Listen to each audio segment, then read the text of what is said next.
स्वागत है PTC news ਵਿੱਚ ਸਾਰੇ ਦਰਸ਼ਕਾਂ ਦਾ। ਮੈਂ ਹਰਪ੍ਰੀਤ ਸਿੰਘ। ਤੁਸੀਂ ਦੇਖ ਰਹੇ ਹੋ ਕਿ ਏਆਈ ਵਾਇਰਸ ਐਂਡ ਕੇਬਲਸ ਵਿਚਾਰ ਤਕਰਾਰ। ਅੱਜ ਦੀ ਡਿਬੇਟ ਤੁਹਾਡੇ ਲਈ ਬੇहद ਖਾਸ ਹੈ ਕਿਉਂਕਿ ਅੱਜ ਦਾ ਮੁੱਦਾ ਵੀ ਬੜਾ ਵੱਡਾ ਹੈ ਤੇ ਦਿਨ ਵੀ। ਸਭ ਨੂੰ ਪਤਾ ਹੈ ਕਿ ਪੰਜਾਬ ਕਿਸ ਨਾਜ਼ੁਕ ਦੌਰ ਦੇ ਵਿੱਚੋਂ ਗੁਜ਼ਰ ਰਿਹਾ ਹੈ, ਪਰ ਪੰਜਾਬ ਵਾਸੀ ਘਰ ਤੋਂ ਬਾਹਰ ਨਿਕਲਣ ਲੱਗੇ 10 ਵਾਰ ਸੋਚਦੇ ਨੇ ਕਿ ਘਰ ਵਾਪਸੀ ਵੇਲੇ ਕਿਤੇ ਲਾਗ ਦੀ ਬਿਮਾਰੀ ਘਰ ਹੀ ਨਾ ਲੈ ਆਈ ਹੈ। इस मौके पर सब तो अहम भूमिका होंदी है सरकारां दी, पर पंजाब सरकार जिसने जिम्मेवारी निभाउणी सी वो कुर्सी की लड़ाई दे विच लगदा है बिजी है।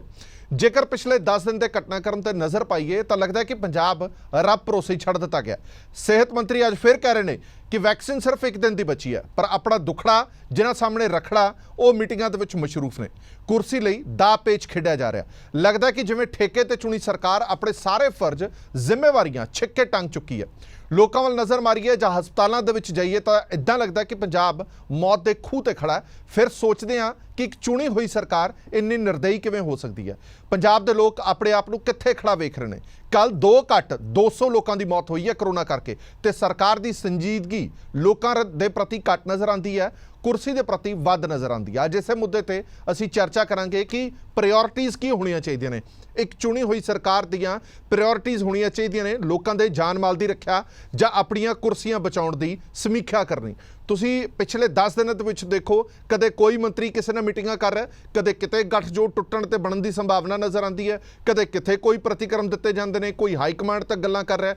अजिहा समा जदों तुसी विरोधी धिरां नूं कहंदे हो आओ जी सारे रल मिल के काम करिए, आओ इस कोरोना की बीमारी नूं ढा लईए, पर घट्टो घट्ट तुसी आप तां पहलां इकट्ठे हो जाओ। सरकार की जिहड़ी सब तो वड्डी जिम्मेवारी है आपां पहलां ओह तां निभाईए। असीं सियासतां नूं पहलां छड्डीए, बाद दे विच असीं दूजिआं नूं इस ते कहीए। इसे ते ही विचार चर्चा लैके हाज़र होए हैं क्योंकि इन्हां चीज़ां नूं देखण तो बाद हुंदा की है। इन्हां सारियां चीज़ां नूं देखण तो बाद, सियासी गतिविधियां नूं देखण तो बाद लोकां नूं लगदा है कि कोरोना कुछ नहीं है।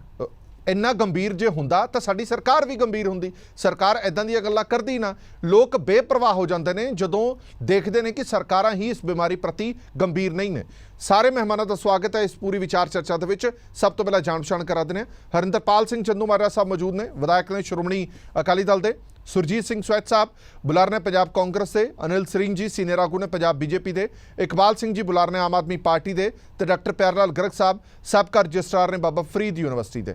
शुरुआत मैं स्वैत साहब थोड़े तो ही करांगा। हो सकता तुहानूं कुछ गल्लां मेरियां कौड़ियां जरूर लगियां होण, पर यह आम लोगों की भाषा बन चुकी है कि सरकार की संजीदगी सरकार की गंभीरता जिहड़ी है वो नज़र क्यों नहीं आ रही।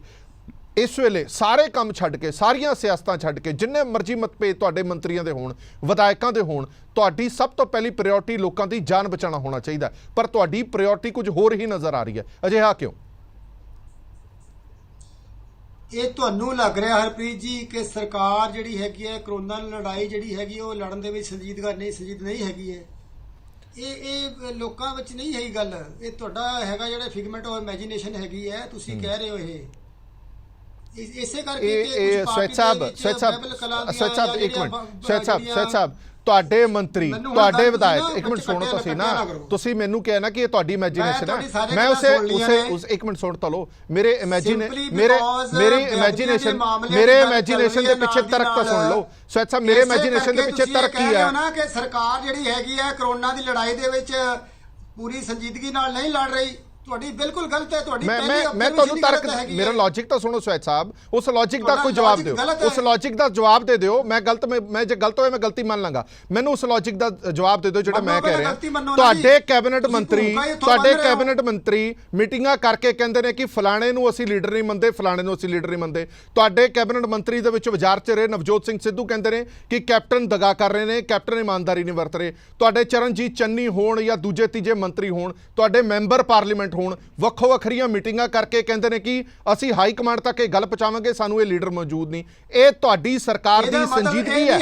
ਇਹ ਤੁਹਾਡੀ ਪ੍ਰਾਇੋਰਟੀ ਕੀ ਹੈ ਸਵੈਤ ਸਾਹਿਬ? ਇਹਦੇ ਗੱਲਾਂ ਹੁੰਦੀਆਂ ਨੇ ਸਵੈਤ ਸਾਹਿਬ। ਇਹਦਾ ਮਤਲਬ ਇਹ ਨਹੀਂ ਹੈਗਾ ਕਿ ਅਸੀਂ ਕੋਰੋਨਾ ਦੀ ਲੜਾਈ ਨਹੀਂ ਲੜ ਰਹੇ। ਮਤਲਬ ਫਿਰ ਤੁਸੀਂ ਕਿਸੇ ਮੂੰਹ ਨਾਲ ਵਿਰੋਧੀ ਧਿਰਾਂ ਨੂੰ ਕਹਿ ਨਹੀਂ ਸਕਦੇ ਨਾ ਕਿ ਤੁਸੀਂ ਸਾਡਾ ਸਾਥ ਦਿਓ। ਪਹਿਲਾਂ ਤੁਸੀਂ ਤਾਂ ਇਕਜੁੱਟ ਹੋ ਜਾਓ।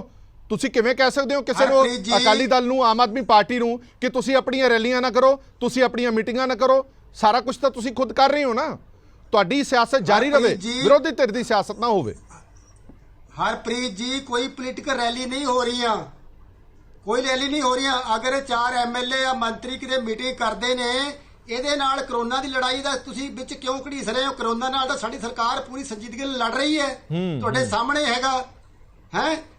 ਅਸੀਂ ਜੋ ਕਾਰਵਾਈ ਬਣਦੀ ਹੈਗੀ ਹੈ ਉਹ ਕਰ ਰਹੇ ਹਾਂ। ਮੈਂ ਸਿਰਫ ਸਵੈਚ ਹਰ ਸਾਹਿਬ level ਤੇ ਲੜ ਸਵੈਚ ਸਾਹਿਬ ਰਹੇ ਮੈਨੂੰ ਇੱਕ ਗੱਲ ਦਾ ਜਵਾਬ ਦੇ ਹਰ ਦਿਓ। level ਤੇ ਲੜ ਸਵੈਚ ਸਾਹਿਬ ਰਹੇ ਇੱਕ ਗੱਲ ਦਾ ਜਵਾਬ ਦਿਓਗੇ? ਤੁਸੀਂ ਬੜੇ ਸੀਨੀਅਰ ਐਡਵੋਕੇਟ ਹੋ, ਮੈਨੂੰ ਇੱਕ ਗੱਲ ਦਾ ਜਵਾਬ ਦਿਓ। ਤੁਹਾਨੂੰ ਲੱਗਦਾ ਹੈ ਕਿ ਅੱਜ ਦੀ ਡੇਟ ਦੇ ਵਿੱਚ, ਇੱਕ ਮਿੰਟ ਸੁਣੋ ਤਾਂ ਸਹੀ ਹੋ ਰਹੀਆਂ ਨੇ ਸਵੈਚ ਸਾਹਿਬ, ਇੱਕ ਮਿੰਟ ਸੁਣੋ ਤਾਂ ਸਹੀ, ਅੱਜ ਦੀ ਡੇਟ ਦੇ ਵਿੱਚ ਇਹ ਸਾਰੀਆਂ ਚੀਜ਼ਾਂ ਹੋਣੀਆਂ ਚਾਹੀਦੀਆਂ। ਇੱਕ ਸਰਕਾਰ ਦੀ ਇੱਕ ਜ਼ਿੰਮੇਵਾਰੀ ਹੈ ਤਨਦੇਹੀ ਦੇ ਨਾਲ ਇਕਜੁੱਟ ਹੋ ਕੇ, ਤੁਹਾਡੇ ਐਮਐਲਏ, ਤੁਹਾਡੇ ਮੰਤਰੀ, ਸਾਰਿਆਂ ਦਾ ਇੱਕੋ ਟੀਚਾ, ਇੱਕੋ ਨਿਸ਼ਾਨਾ ਹੋਣਾ ਚਾਹੀਦਾ। ਲੋਕਾਂ ਨੂੰ ਮੌਤ ਦੇ ਮੂੰਹ ਤੋਂ ਕਿਵੇਂ ਬਚਾਣਾ, ਲੋਕਾਂ ਨੂੰ ਕੋਰੋਨਾ ਤੋਂ ਕਿਵੇਂ ਬਚਾਣਾ। ਕੀ ਇਹ ਹੋਣਾ ਚਾਹੀਦਾ ਕਿ ਤਿੰਨ ਮੰਤਰੀ ਉੱਥੇ ਬੈਠ ਕੇ ਅਲੱਗ ਮੀਟਿੰਗ ਕਰਨ, ਕਿ ਨਵਜੋਤ ਸਿੰਘ ਸਿੱਧੂ ਤੇ ਕਾਰਵਾਈ ਹੋਵੇ, ਨਵਜੋਤ ਸਿੰਘ ਸਿੱਧੂ ਤਿੰਨ ਮੰਤਰੀਆਂ ਨੂੰ, ਵਿਧਾਇਕਾਂ ਨੂੰ ਲੈ ਕੇ ਬੈਠਾ ਹੋਵੇ, ਕਿ ਕੈਪਟਨ ਦੇ ਖਿਲਾਫ ਇਹ ਰਸਾਕਸ਼ੀ ਹੋਣੀ ਚਾਹੀਦੀ ਹੈ? ਮੈਂ ਤਾਂ ਇਹ ਪੁੱਛ ਰਿਹਾ ਕਿ ਤੁਹਾਡੀਆਂ ਪ੍ਰਾਇੋਰਟੀ ਕੀ ਹੋਣੀਆਂ ਚਾਹੀਦੀਆਂ? ਇਹ ਗੱਲਾਂ ਇਸ ਕਰਕੇ ਹੋ ਰਹੀਆਂ ਨੇ ਕਿ ਇਹ ਕਰੋਨੇ ਦੀ ਬਿਮਾਰੀ ਦੇ ਨਾਲ ਜੋ ਅਸੀਂ ਲੜਾਈ ਲੜ ਰਹੇ ਹਾਂ, ਬੜੇ ਜ਼ੋਰ ਨਾਲ ਲੜ ਰਹੇ ਹਾਂ, ਤੇ ਪ੍ਰਮਾਤਮਾ ਕਰੇ ਛੇਤੀ ਅਸੀਂ ਜਿਹੜੀ ਹੈਗੀ ਹੈ, ਸਾਡੇ ਜਿਹੜੇ ਨੰਬਰ ਉਹ ਵੀ ਕੱਟਣਗੇ, ਮੌਤਾਂ ਦੀ ਗਿਣਤੀ ਵੀ ਘਟਣੀ ਕੱਲ ਰਿਕਾਰਡ ਟੁੱਟਿਆ, 200 ਬੰਦੇ ਮਰੇ ਆ। ਮੈਂ ਮੰਨਦਾ ਤੁਹਾਡੀ ਗੱਲ ਕਿ ਲੜਾਈ ਇਹ ਜਾਰੀ ਹੈ, ਲੜ ਰਹੇ ਹਾਂ, ਵੱਡੀ ਲੜਾਈ ਲੜ ਰਹੇ ਹਾਂ ਅਸੀਂ, ਇਹ ਸਾਰਾ ਦੇਸ਼ ਲੜ ਰਿਹਾ ਹੈ। ਦੂਜੀ ਗੱਲ ਜਿਹੜੀ ਹੈਗੀ ਹੈ, ਕਿਉਂਕਿ ਬੇਅਦਬੀਆਂ ਦਾ ਮਾਮਲਾ ਵੀ ਉਨਾ ਹੀ ਇੰਪੋਰਟੈਂਟ ਹੈਗਾ।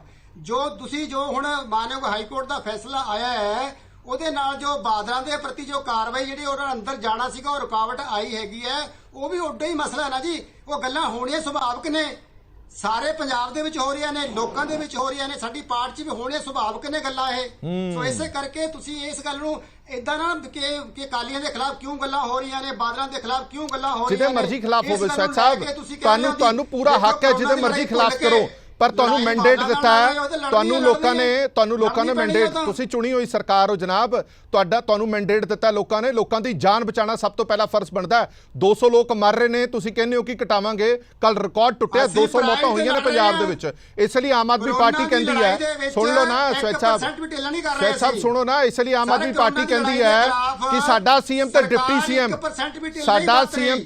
ਸੀਐਮ, ਸਾਡੇ ਸਿਹਤ ਮੰਤਰੀ ਲੋਕਾਂ ਦੇ ਵਿੱਚ ਵਿਚਰ ਰਹੇ ਨੇ, ਇੰਤਜ਼ਾਮ ਕਰ ਰਹੇ ਨੇ, ਤੇ ਤੁਹਾਡੇ ਮੰਤਰੀ ਜਿਹੜੇ ਨੇ ਉਹ ਮੀਟਿੰਗਾਂ ਕਰ ਰਹੇ ਨੇ। ਕੁਰਸੀ ਕਿਵੇਂ ਬਚਾਈਏ? ਕਰੋਨਾ ਦੇ ਖਿਲਾਫ ਉਹਦੇ 'ਚ ਕੋਈ ਢਿੱਲ ਨਹੀਂ ਹੈਗੀ, ਬਿਲਕੁਲ ਢਿੱਲ ਨਹੀਂ ਆਓ ਹੈਗੀ। ਠੀਕ ਹੈ, ਆਓ ਨਜ਼ਰ ਆ ਰਹੀ ਸਵੈਚ ਸਾਹਿਬ ਹਰ ਪੱਖ ਤੇ ਲੜ ਰਹੇ ਹਾਂ। ਦੇਖੋ ਮੌਤਾਂ ਹੋ ਰਹੀਆਂ ਨੇ, ਬੜੀ ਦੁਖਦਾਈ ਗੱਲ ਹੈਗੀ ਹੈ, ਬਿਮਾਰੀ ਵੱਧ ਰਹੀ ਹੈ, ਬੜੀ ਦੁਖਦਾਈ ਗੱਲ ਹੈਗੀ ਹੈ ਇਹ। ਲੇਕਿਨ ਸਾਡੀ ਪੋਲੀਟੀਕਲ ਪਾਰਟੀ ਜਿਹੜੀ ਹੈਗੀ ਹੈ, ਕੋਈ ਰੈਲੀਆਂ ਨਹੀਂ ਕਰ ਰਹੀ। ਅਗਰ ਕਿਸੇ ਦੇ ਘਰ 'ਚ ਕੋਈ ਮੀਟਿੰਗ ਹੁੰਦੀ ਹੈਗੀ ਹੈ, ਇਹ ਤਾਂ ਕਿਤੇ ਮਨਾ ਨਹੀਂ ਹੈਗਾ। ਹਾਂ ਬਿਲਕੁਲ ਮਨਾ ਨਹੀਂ ਹੈਗਾ, ਪਰ ਘੱਟੋ ਘੱਟ ਪ੍ਰਾਇੋਰਟੀ ਜ਼ਰੂਰ ਹੋਣੀ ਚਾਹੀਦੀ ਹੈ। ਤੁਹਾਡੀ ਪ੍ਰਾਇੋਰਟੀ ਕੀ? ਇੱਕ ਮਿੰਟ ਸਵੈਚ ਸਾਹਿਬ, ਇੱਕ ਮਿੰਟ ਹੈ। ਹਰਿੰਦਰਪਾਲ ਚੰਦੂ ਮਾਜਰਾ ਸਾਹਿਬ, ਮਾਮਲਾ ਵੀ ਉਨਾ ਹੀ ਇੰਪੋਰਟੈਂਟ ਹੈ। ਚੰਦੂ ਮਾਜਰਾ ਸਾਹਿਬ ਇਹ ਕਹਿ ਰਹੇ ਨੇ ਕਿ ਅਕਾਲੀ ਦਲ ਰੌਲਾ ਇਸ ਕਰਕੇ ਪਾਉਂਦਾ ਹੈ ਕਿਉਂਕਿ ਇਹ ਮਸਲਾ ਬੜਾ ਗੰਭੀਰ ਹੈ, ਬੇਅਦਬੀਆਂ ਦਾ ਮਸਲਾ, ਉਹ ਬਚ ਗਏ, ਇਸ ਕਰਕੇ ਉਹਨਾਂ ਨੂੰ ਲੱਗਦਾ ਕਿ ਇਸ ਮੁੱਦੇ ਤੇ ਗੱਲ ਨਾ ਕਰੋ, ਸਿਰਫ ਕਰੋਨਾ ਤੇ ਗੱਲ ਕਰੋ। ਇਹ ਮੀਟਿੰਗਾਂ ਕਹਿੰਦੇ ਨੇ ਸਾਡਾ ਅਧਿਕਾਰ ਹੈ, ਅਸੀਂ ਕਰਾਂਗੇ। ਦੇਖੋ ਮੈਂ ਸਮਝਦਾ ਵੀ ਸਵੈਚ ਸਾਹਿਬ ਕੋਲੇ ਹਰ ਗੱਲ ਦਾ ਜਵਾਬ ਹੋ ਸਕਦਾ, ਪਰ ਜਿਹੜੇ ਗੱਲ ਇਹ ਉੱਠ ਰਹੀ ਆ, ਇਹ ਆਮ ਲੋਕਾਂ ਦੀ ਗੱਲ ਆ। ਅੱਜ ਮਰ ਰਹੇ ਨੇ ਆਮ ਲੋਕ ਹਸਪਤਾਲਾਂ ਦੇ ਵਿੱਚ, ਸਰਕਾਰੀ ਹਸਪਤਾਲਾਂ ਵਿੱਚ ਜਾਣ ਤੋਂ ਲੋਕ ਡਰ ਰਹੇ ਨੇ।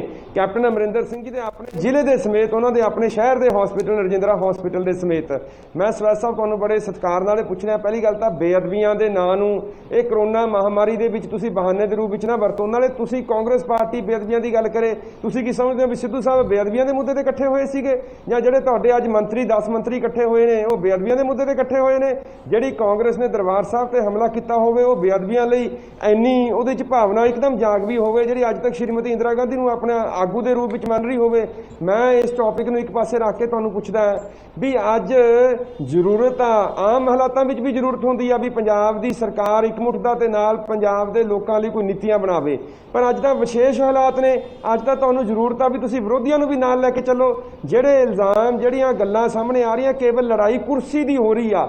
ਮੈਨੂੰ ਤੁਸੀਂ ਦੱਸੋ ਵੀ ਜਦੋਂ ਤੁਹਾਡੇ 10 ਵਜ਼ੀਰ ਇਕੱਠੇ ਹੁੰਦੇ ਆ, ਉਹਨਾਂ ਦੇ ਨਾਲ 2-2 ਉਹਨਾਂ ਦੇ ਪੀਏ ਹੁੰਦੇ ਨੇ, ਨਾਲ ਸਿਕਿਉਰਿਟੀ ਹੁੰਦੀ ਆ, 50-60 ਦਾ ਜਮਾਵੜਾ ਇੱਕ ਵਜ਼ੀਰ ਦੀ ਕੋਠੀ ਵਿੱਚ ਤੁਸੀਂ ਕਰੋਗੇ ਤਾਂ ਕਿਵੇਂ ਲੋਕਾਂ ਨੂੰ ਸੋਸ਼ਲ ਡਿਸਟੈਂਸਿੰਗ ਦੀ ਪਾਲਣਾ ਕਰਨ ਦੀ ਗੱਲ ਕਹੋਗੇ? ਪੀਏਡੀਬੀ ਬੈਂਕ ਦੀ ਤੁਸੀਂ ਇੱਕ ਬੈਂਕਾਂ ਦੀਆਂ ਚੋਣਾਂ ਤੱਕ ਤੁਸੀਂ ਕਰਾ ਰਹੇ ਹੋ, ਤੁਹਾਡੀਆਂ ਨੀਤੀਆਂ ਕੀ ਨੇ?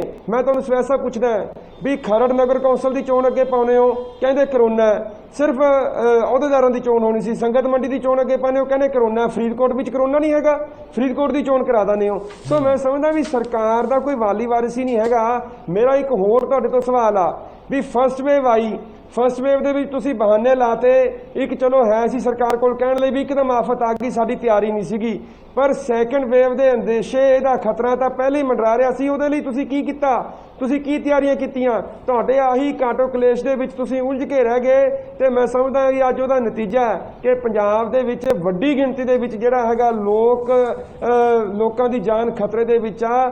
ਅੱਜ ਵੱਡੀ ਗਿਣਤੀ ਦੇ ਵਿੱਚ ਮੌਤਾਂ ਜਿਹੜੀਆਂ ਕਿੱਡੀ ਵੱਡੀ ਗਿਣਤੀ ਦੇ ਵਿੱਚ ਹਰ ਰੋਜ਼ ਹੀ ਜਿਹੜੀਆਂ ਹੋ ਰਹੀਆਂ। ਸੋ ਇਸ ਚੀਜ਼ ਤੋਂ ਤੁਸੀਂ ਮੁਨਕਰ ਨਹੀਂ ਹੋ ਸਕਦੇ। ਅੱਜ ਜ਼ਰੂਰਤ ਆ ਵੀ ਕੈਬਨਿਟ ਵਜ਼ੀਰ ਜੇ ਇਕੱਠੇ ਹੋਣ ਤਾਂ ਇਸ ਮਹਾਮਾਰੀ ਦੇ ਵਿਰੁੱਧ ਲੜਨਾ ਕਿਵੇਂ ਆ ਉਹਦੀ ਪਾਲਿਸੀ ਬਣਾਉਣ। ਇਹ ਕੁਰਸੀਆਂ ਦੀਆਂ ਖੇਡਾਂ, ਇਹ ਚੋਣਾਂ, ਇਹ ਵੋਟਾਂ ਜਿਹੜੀਆਂ ਤੁਸੀਂ ਰਖਵਾ ਦਨੇ ਹੋ, ਮਸਾਂ ਕੱਲ ਕੈਂਸਲ ਕੀਤੀਆਂ, ਇਹ ਬਾਅਦ ਵਿੱਚ ਚੱਲਦੀਆਂ ਰਹਿਣਗੀਆਂ। ਜੇ ਲੋਕ ਰਹਿਣਗੇ ਤਾਂ ਹੀ ਮੈਂ ਸਮਝਦਾ ਸਰਕਾਰਾਂ ਰਹਿਣਗੀਆਂ। ਸੋ ਇਸ ਲਈ ਲੋਕਾਂ ਦੀ ਜਾਨ ਮਾਲ ਦੀ ਰਾਖੀ ਜ਼ਿੰਮੇਵਾਰੀ ਹੈ ਤੁਹਾਡੀ। ਅੱਜ ਸਾਰੀਆਂ ਚੀਜ਼ਾਂ ਸਾਈਡ ਤੇ ਰੱਖ ਕੇ ਲੋਕਾਂ ਦੀ ਜਾਨ ਦੀ ਪ੍ਰਾਇੋਰਟੀ ਹੋਣੀ ਚਾਹੀਦੀ ਹੈ। ਇਹ ਗੰਭੀਰਤਾ ਸਿਰਫ ਲੋਕਾਂ ਨੂੰ ਬਚਾਉਣਾ ਕਿਵੇਂ ਹੈ, ਲੋਕਾਂ ਨੂੰ ਸੁਚੇਤ ਕਿਵੇਂ ਕਰਨਾ ਹੈ।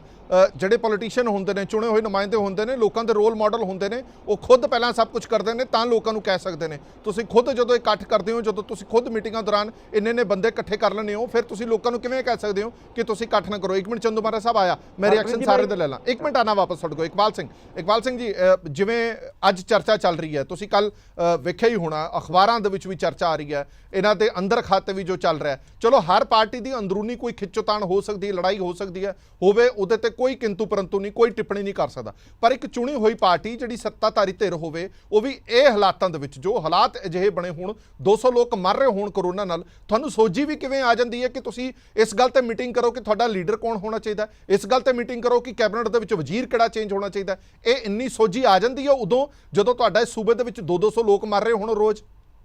ਨਹੀਂ ਦੇਖੋ, ਇਹੀ ਦੁਖਾਂਤ ਰਿਹਾ ਨਾ ਆਪਣਾ। ਜਿਹੜੀ ਪੁਰਾਣੀ ਇਹ ਲੀਡਰਸ਼ਿਪ ਹੈ ਨਾ, ਇਹਨਾਂ ਨੇ ਸਿਰਫ ਇਮੋਸ਼ਨਲ ਮੁੱਦੇ ਉਭਾਰਨੇ, ਇਹਨਾਂ ਨੂੰ ਲੋਕਾਂ ਨਾਲ ਕੋਈ ਸਰੋਕਾਰ ਨਹੀਂ ਹੈ। ਹੁਣ ਤੁਹਾਨੂੰ ਚੁਣ ਕੇ ਲੋਕ ਭੇਜਦੇ ਆ, ਇਹ ਚੁਣ ਕੇ ਲੋਕਾਂ ਨੂੰ ਡਿਲੀਵਰ ਕਰਨ ਵਾਸਤੇ ਨਹੀਂ ਜਾਂਦੇ। ਅਗਲੀ ਵਾਰ ਕੁਰਸੀ ਕੀ ਮਿਲਣੀ ਉਹਦੇ ਜੋੜ ਤੋੜ 'ਚ ਲੱਗ ਜਾਂਦੇ। ਹੁਣ 2022 ਦੀ ਚੋਣ ਦਿਖ ਰਹੀ ਹੈ, ਇਹਨਾਂ ਨੂੰ ਲੋਕ ਨਹੀਂ ਦਿਖ ਰਹੇ। ਲੋਕ ਮਰ ਜਾਣ, ਕੁਛ ਹੋ ਜਾਣ, ਇਹਨਾਂ ਨੂੰ ਕੋਈ ਫਰਕ ਨਹੀਂ ਪੈਂਦਾ ਹੈਗਾ। ਹੁਣ ਤੁਸੀਂ ਦੱਸੋ, ਜਿਹੜੇ ਰੌਲਾ ਪਾ ਰਹੇ ਕਾਂਗਰਸ ਦੇ ਵਿੱਚ ਹੀ 2 ਖੇਮੇ ਬਣੇ ਹੋਏ ਆ ਜੀ, ਉਹਨਾਂ ਨੂੰ ਵੀ 4.5 ਸਾਲ ਬਾਅਦ ਯਾਦ ਆਈ ਹੈ ਵੀ ਬਰਗਾੜੀ ਦਾ ਇਨਸਾਫ ਨਹੀਂ ਮਿਲਿਆ। ਪਹਿਲਾਂ ਕਿੱਥੇ ਸੀ ਉਹ? ਠੀਕ ਹੈ, ਤੁਸੀਂ ਕਰੋ, ਲੇਕਿਨ ਜਿਹੜਾ ਹੁਣ ਹਾਲਾਤ ਚੱਲ ਰਹੇ ਹੈ, ਪਹਿਲਾਂ ਇਹਨਾਂ ਨੂੰ ਤਾਂ ਸੰਭਾਲੋ। ਤੁਸੀਂ ਕਰ ਕੁਛ ਨਹੀਂ ਰਹੇ। ਹੁਣ ਸਿਸਵਾ ਫਾਰਮ ਛੱਡ ਕੇ ਕਰਾਲੀ ਤੱਕ ਨਹੀਂ ਮੇਰੇ ਖਿਆਲ ਸੀਐਮ ਗਿਆ ਹੋਣਾ। ਸਾਡਾ ਸੀਐਮ 500 ਦੇ ਬਿਸਤਰੇ ਉੱਥੇ ICU ਦੇ ਬੈੱਡ ਬਣਾਤੇ ਉਹਨੇ ਗੁਰੂ ਤੇਗ ਬਹਾਦਰ ਹਸਪਤਾਲ ਦੇ ਸਾਹਮਣੇ ਆਪ ਖੜ ਕੇ। ਸਾਰੀ ਲੀਡਰਸ਼ਿਪ ਲੱਗੀ ਹੋਈ ਹੈ। ਪੰਜਾਬ ਚ ਆ ਰਹੇ ਨੇ, ਹਰਿਆਣੇ ਚੋਂ ਪੇਸ਼ੈਂਟ ਪੰਜਾਬ ਚ ਆ ਰਹੇ ਨੇ। ਮੈਨੂੰ 4 ਦੀ ਲਿਸਟ ਦੇ ਦਿਓ ਜਿਹੜੇ ਥੋੜੇ ਸਰਕਾਰੀ ਹਸਪਤਾਲਾਂ ਚ ਆਏ ਹੁਣ। 4 ਦੀ ਲਿਸਟ ਦੇ ਦਿਓ। ਪ੍ਰਾਈਵੇਟ ਚ ਆਏ, ਸਵਾਲ ਸਾਹਿਬ ਝੂਠ ਨਾ ਬੋਲਿਆ ਕਰੋ। ਉਹ ਪ੍ਰਾਈਵੇਟ ਚ ਆਏ, ਦਿੱਲੀ ਤੁਹਾਡੇ ਨਾਲੋਂ ਚੌਗਣੇ ਆਉਂਦੇ, ਯੂਪੀ ਤੋਂ, ਮੱਧ ਪ੍ਰਦੇਸ਼ ਤੋਂ, ਰਾਜਸਥਾਨ ਤੋਂ। ਅਸੀਂ ਤਾਂ ਨਹੀਂ ਤੁਹਾਡੇ ਵਾਂਗ ਰੌਲਾ ਪਾਇਆ ਕਦੇ। ਸਾਡੇ ਕੋਲ ਤੁਹਾਡੇ ਨਾਲੋਂ 10 ਗੁਣਾ ਵੱਧ ਆਉਂਦੇ ਹੋਣੇ। ਦਿੱਲੀ 4 ਚੁਫੇਰੇ ਤੋਂ ਖੁੱਲਾ ਹੋਇਆ, ਥੋੜਾ ਤਾਂ ਟਾਪੂ ਬਣ ਜਾਵੇ, ਇੱਕ ਇੱਧਰ ਤੇ ਬਾਰਡਰ ਬੰਦ ਕਰ ਦਿਓ। ਪੰਜਾਬ ਤਾਂ ਸੰਭਾਲਣਾ ਹੀ ਬਹੁਤ ਸੌਖਾ ਹੈਗਾ, ਤੁਸੀਂ ਪੰਜਾਬ ਨਹੀਂ ਸੰਭਾਲ ਰਹੇ। ਤੁਹਾਨੂੰ ਚਿੰਤਾ 2022 ਦੀ ਪਈ ਹੋਈ ਹੈ। ਸਵਾਲ ਸਾਹਿਬ ਐ ਨਾ ਕਰਿਆ ਕਰੋ, ਸਾਨੂੰ ਬੋਲਣ ਦਿਆ ਕਰੋ, ਸਾਨੂੰ ਬੋਲਣ ਦਿਆ ਕਰੋ। ਅਸੀਂ ਨਹੀਂ ਬੋਲੇ ਤੁਹਾਡੀ ਗੱਲ ਚ। ਸਹਿਜ ਸਾਹਿਬ 1 ਮਿੰਟ, ਇਹਨਾਂ ਨੂੰ ਗੱਲ ਤਾਂ ਪੂਰੀ ਕਰ ਲੈਣ ਦਿਓ। ਬੋਲੋ ਇਕਬਾਲ ਜੀ। ਗੱਲ ਇਹ ਹੈ ਵੀ ਦੇਖੋ, ਜਿਹੜੀ ਸਰਕਾਰ ਹੁੰਦੀ ਉਹ ਲੋਕ ਕਿਹਦੇ ਵੱਲ ਦੇਖਣ? ਸਰਕਾਰ ਵੱਲ ਦੇਖਣਗੇ। ਤੁਹਾਨੂੰ ਲੱਗਦਾ ਹੈ ਸੰਜੀਦਗੀ ਨਹੀਂ ਹੈ ਸਰਕਾਰ 'ਚ? ਮਤਲਬ ਜਦੋਂ ਤੁਸੀਂ ਦੇਖੋ ਜੱਦੀ ਸਰਕਾਰ ਆਈ ਹੈ, ਲੋਕਾਂ ਨੂੰ ਫੀਲਿੰਗ ਹੀ ਨਹੀਂ ਆਈ ਵੀ ਸਰਕਾਰ ਬਣੀ ਹੈ ਕਿ ਨਹੀਂ ਬਣੀ ਹੈ। ਹੋਰ ਤਾਂ ਹੋਰ ਇਹਨਾਂ ਦੇ ਕਾਂਗਰਸੀ MLA ਨੂੰ ਫੀਲਿੰਗ ਨਹੀਂ ਆਈ ਵੀ ਸਾਡੀ ਸਰਕਾਰ ਹੈਗੀ। ਉਹ ਵੀ ਕਹੀ ਜਾਂਦੇ ਵੀ ਅਕਾਲੀਆਂ ਦੀ ਸਰਕਾਰ ਚੱਲ ਰਹੀ ਹੈ। ਮਤਲਬ ਕੁਝ ਕਰ ਨਹੀਂ ਨਾ ਰਹੀ, ਇਸ ਕਰਕੇ ਇਹ ਚੀਜ਼ਾਂ ਉੱਠ ਕੇ ਬਾਹਰ ਆ ਰਹੀਆਂ। ਹੁਣ ਗੱਲ ਇਹ ਹੈ ਵੀ ਦੇਖੋ, ਦੌਰ ਕਿਹੜਾ ਚੱਲ ਰਿਹਾ, ਤੁਸੀਂ ਗੱਲਾਂ ਕਿਹੜੀਆਂ ਕਰ ਰਹੇ। ਕੁਰਸੀ ਜਾਵੇ ਖੂਹ ਖਾਤੇ, ਤੁਸੀਂ ਪਹਿਲਾਂ ਲੋਕਾਂ ਦੀ ਗੱਲ ਕਰੋ। ਦੇਖੋ ਦਿੱਲੀ 'ਚ ਕੇਜਰੀਵਾਲ ਦੂਜੀ ਵਾਰ ਕਿਵੇਂ ਆਇਆ, ਉਹਨਾਂ ਸਿੱਧਾ ਸ਼ਰੇਆਮ ਕਿਹਾ ਵੀ ਜੇ ਮੈਂ ਕੰਮ ਕੀਤੇ ਮੈਨੂੰ ਵੋਟ ਪਾ ਦਿਓ, ਨਹੀਂ ਤੁਹਾਡੇ ਕੋਲ BJP ਵੀ ਹੈ, ਕਾਂਗਰਸ ਵੀ ਹੈ, ਉਹਨਾਂ ਨੂੰ ਵੋਟ ਪਾ ਦਿਓ। ਉਹ ਹੁੰਦਾ CM। ਤੁਸੀਂ ਕੰਮ ਦੇ ਜ਼ੋਰ ਤੇ ਆਓ ਜੇ ਆਉਣਾ ਹੈਗਾ। 2022 ਚ ਤੁਸੀਂ ਜਿਹੜੀ ਜੋੜ ਤੋੜ ਚ ਲੱਗੇ ਹੋਏ ਨਾ ਵੀ ਕੈਪਟਨ ਨੂੰ ਬਦਨਾਮ ਕਰਕੇ ਸਿੱਧੂ ਦਾ ਚਿਹਰਾ ਲਿਓ। ਪਹਿਲਾਂ ਕੈਪਟਨ ਦੇ ਨਾਂ ਤੇ ਚੋਣ ਲੜ ਲਈ, ਹੁਣ ਸਿੱਧੂ ਦੇ ਨਾਂ ਤੇ ਲੜ ਲਓ। ਲੋਕ ਮੂਰਖ ਨਹੀਂ ਹੈਗੇ। ਠੀਕ ਹੈ, ਲੋਕ ਮੂਰਖ ਨਹੀਂ ਹੈਗੇ। ਸਰੀਨ ਸਾਹਿਬ ਤੋਂ ਵੀ ਰਿਐਕਸ਼ਨ ਲੈ ਲਈਏ। ਸਰੀਨ ਸਾਹਿਬ ਤੋਂ ਵੀ ਰਿਐਕਸ਼ਨ ਲੈ ਲਈਏ। BJP ਕੀ ਸੋਚਦੀ ਹੈ? ਸਰੀਨ ਸਾਹਿਬ, ਹਰ ਵਾਰ ਜਦੋਂ ਵੀ ਕਾਂਗਰਸ ਨੂੰ ਕੋਈ ਸਵਾਲ ਕੀਤਾ ਜਾਂਦਾ ਤਾਂ ਉਹਨਾਂ ਦੇ ਕੋਲ 2 ਰੱਟੇ ਰਟਾਏ ਜਵਾਬ ਬੜੇ ਕੜੇ ਹੋਏ ਨੇ ਕਿ ਕੇਂਦਰ ਸਰਕਾਰ ਹਮੇਸ਼ਾ ਵਿਤਕਰਾ ਕਰਦੀ ਹੈ, ਕੇਂਦਰ ਸਰਕਾਰ ਦੀਆਂ ਗਲਤ ਨੀਤੀਆਂ ਕਰਕੇ ਹੀ ਇਹ ਹਾਲਾਤ ਬਣੇ ਨੇ। ਕਦੇ ਸਾਨੂੰ ਵੈਕਸੀਨ ਨਹੀਂ ਦਿੱਤੀ ਜਾਂਦੀ, ਕਦੇ ਸਾਨੂੰ ਆਕਸੀਜਨ ਨਹੀਂ ਦਿੱਤੀ ਜਾਂਦੀ। ਅੱਜ ਵੀ ਸਿਹਤ ਮੰਤਰੀ ਹੋਰਾਂ ਦਾ ਬਿਆਨ ਹੈ ਕਿ 1 ਦਿਨ ਦੀ ਵੈਕਸੀਨ ਹੈ ਸਾਡੇ ਕੋਲ। ਜਦੋਂ ਕੇਂਦਰ ਬਾਹ ਨਹੀਂ ਫੜੇਗੀ, ਕੱਲਾ ਸੂਬਾ ਕੀ ਕਰੇਗਾ?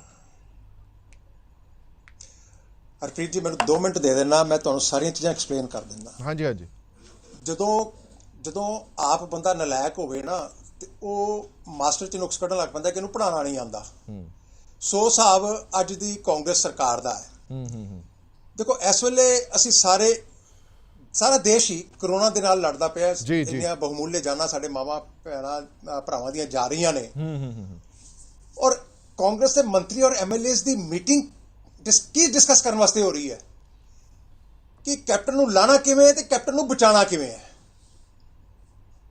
ਸੋ ਬਜਾਏ ਇਹਦੇ ਕਿ ਇਹਨਾਂ ਦੇ ਐਮਐਲਏ ਜੇ ਬੈਠਣਾ ਹੀ ਸੀਗਾ 4 ਐਮਐਲਏ ਬੈਠਦੇ ਕਿ ਵੀ ਕਰੋਨਾ ਨੂੰ ਬਚਾਉਣ ਵਾਸਤੇ ਆਪਾਂ ਕੀ ਕਰ ਸਕਦੀ ਹੈ ਸਰਕਾਰ, ਮੰਤਰੀ ਬੈਠਦੇ ਕਰੋਨਾ ਤੋਂ ਬਚਣ ਵਾਸਤੇ ਲੋਕਾਂ ਨੂੰ ਬਚਾਉਣ ਵਾਸਤੇ ਕੀ ਕਰ ਸਕਦੀ ਹੈ ਸਰਕਾਰ, ਇਹਦੇ ਵਾਸਤੇ ਬੈਠਦੇ ਤੇ ਸਮਝ ਆਉਂਦੀ ਸੀਗੀ। ਇਹ ਜਿਹੜੀ ਚੱਲ ਰਹੀ ਹੈ ਇਹ ਟੋਟਲ ਔਰ ਟੋਟਲ ਰਾਜਨੀਤੀ ਖੇਡੀ ਜਾ ਰਹੀ ਹੈ। ਈਵਨ ਕਰੋਨਾ ਕਾਲ ਨੂੰ ਵੀ ਜਿਹੜਾ ਹੈਗਾ ਵਾ ਰਾਜਨੀਤਿਕ ਤੌਰ ਤੇ ਇਸਤੇਮਾਲ ਕੀਤਾ ਜਾ ਰਿਹਾ। ਹੁਣ ਤੁਸੀਂ ਕਿਹਾ ਕਿ ਇਹ ਕਹਿੰਦੇ ਹਰ ਚੀਜ਼ ਸੈਂਟਰ ਤੇ ਬਲੇਮ ਕਰ ਦਿੰਦੇ ਨੇ। ਮੈਨੂੰ ਇੱਕ ਚੀਜ਼ ਦੱਸੋ, ਆਪਾਂ ਅੱਗੇ ਵੀ ਬਹੁਤ ਡਿਸਕਸ਼ਨਸ ਕੀਤੀਆਂ, ਉਦੋਂ ਕਹਿੰਦੇ ਨੇ ਜੀ ਕਿ ਸੰਘੀਏ ਢਾਂਚੇ ਨੂੰ ਕਹਿੰਦੇ ਸੱਟ ਮਾਰਦਾ ਪਿਆ ਜੀ, ਸਟੇਟ ਦਾ ਸਬਜੈਕਟ ਹੈ, ਸੈਂਟਰ ਇੰਟਰਫੇਅਰ ਕਰਦਾ ਪਿਆ। ਹੈਲਥ ਕੀ ਦਾ ਸਬਜੈਕਟ ਹੈਗਾ, ਸਟੇਟ ਲਿਸਟ ਦਾ ਐਂਟਰੀ 6 ਦਾ ਸਬਜੈਕਟ ਹੈ।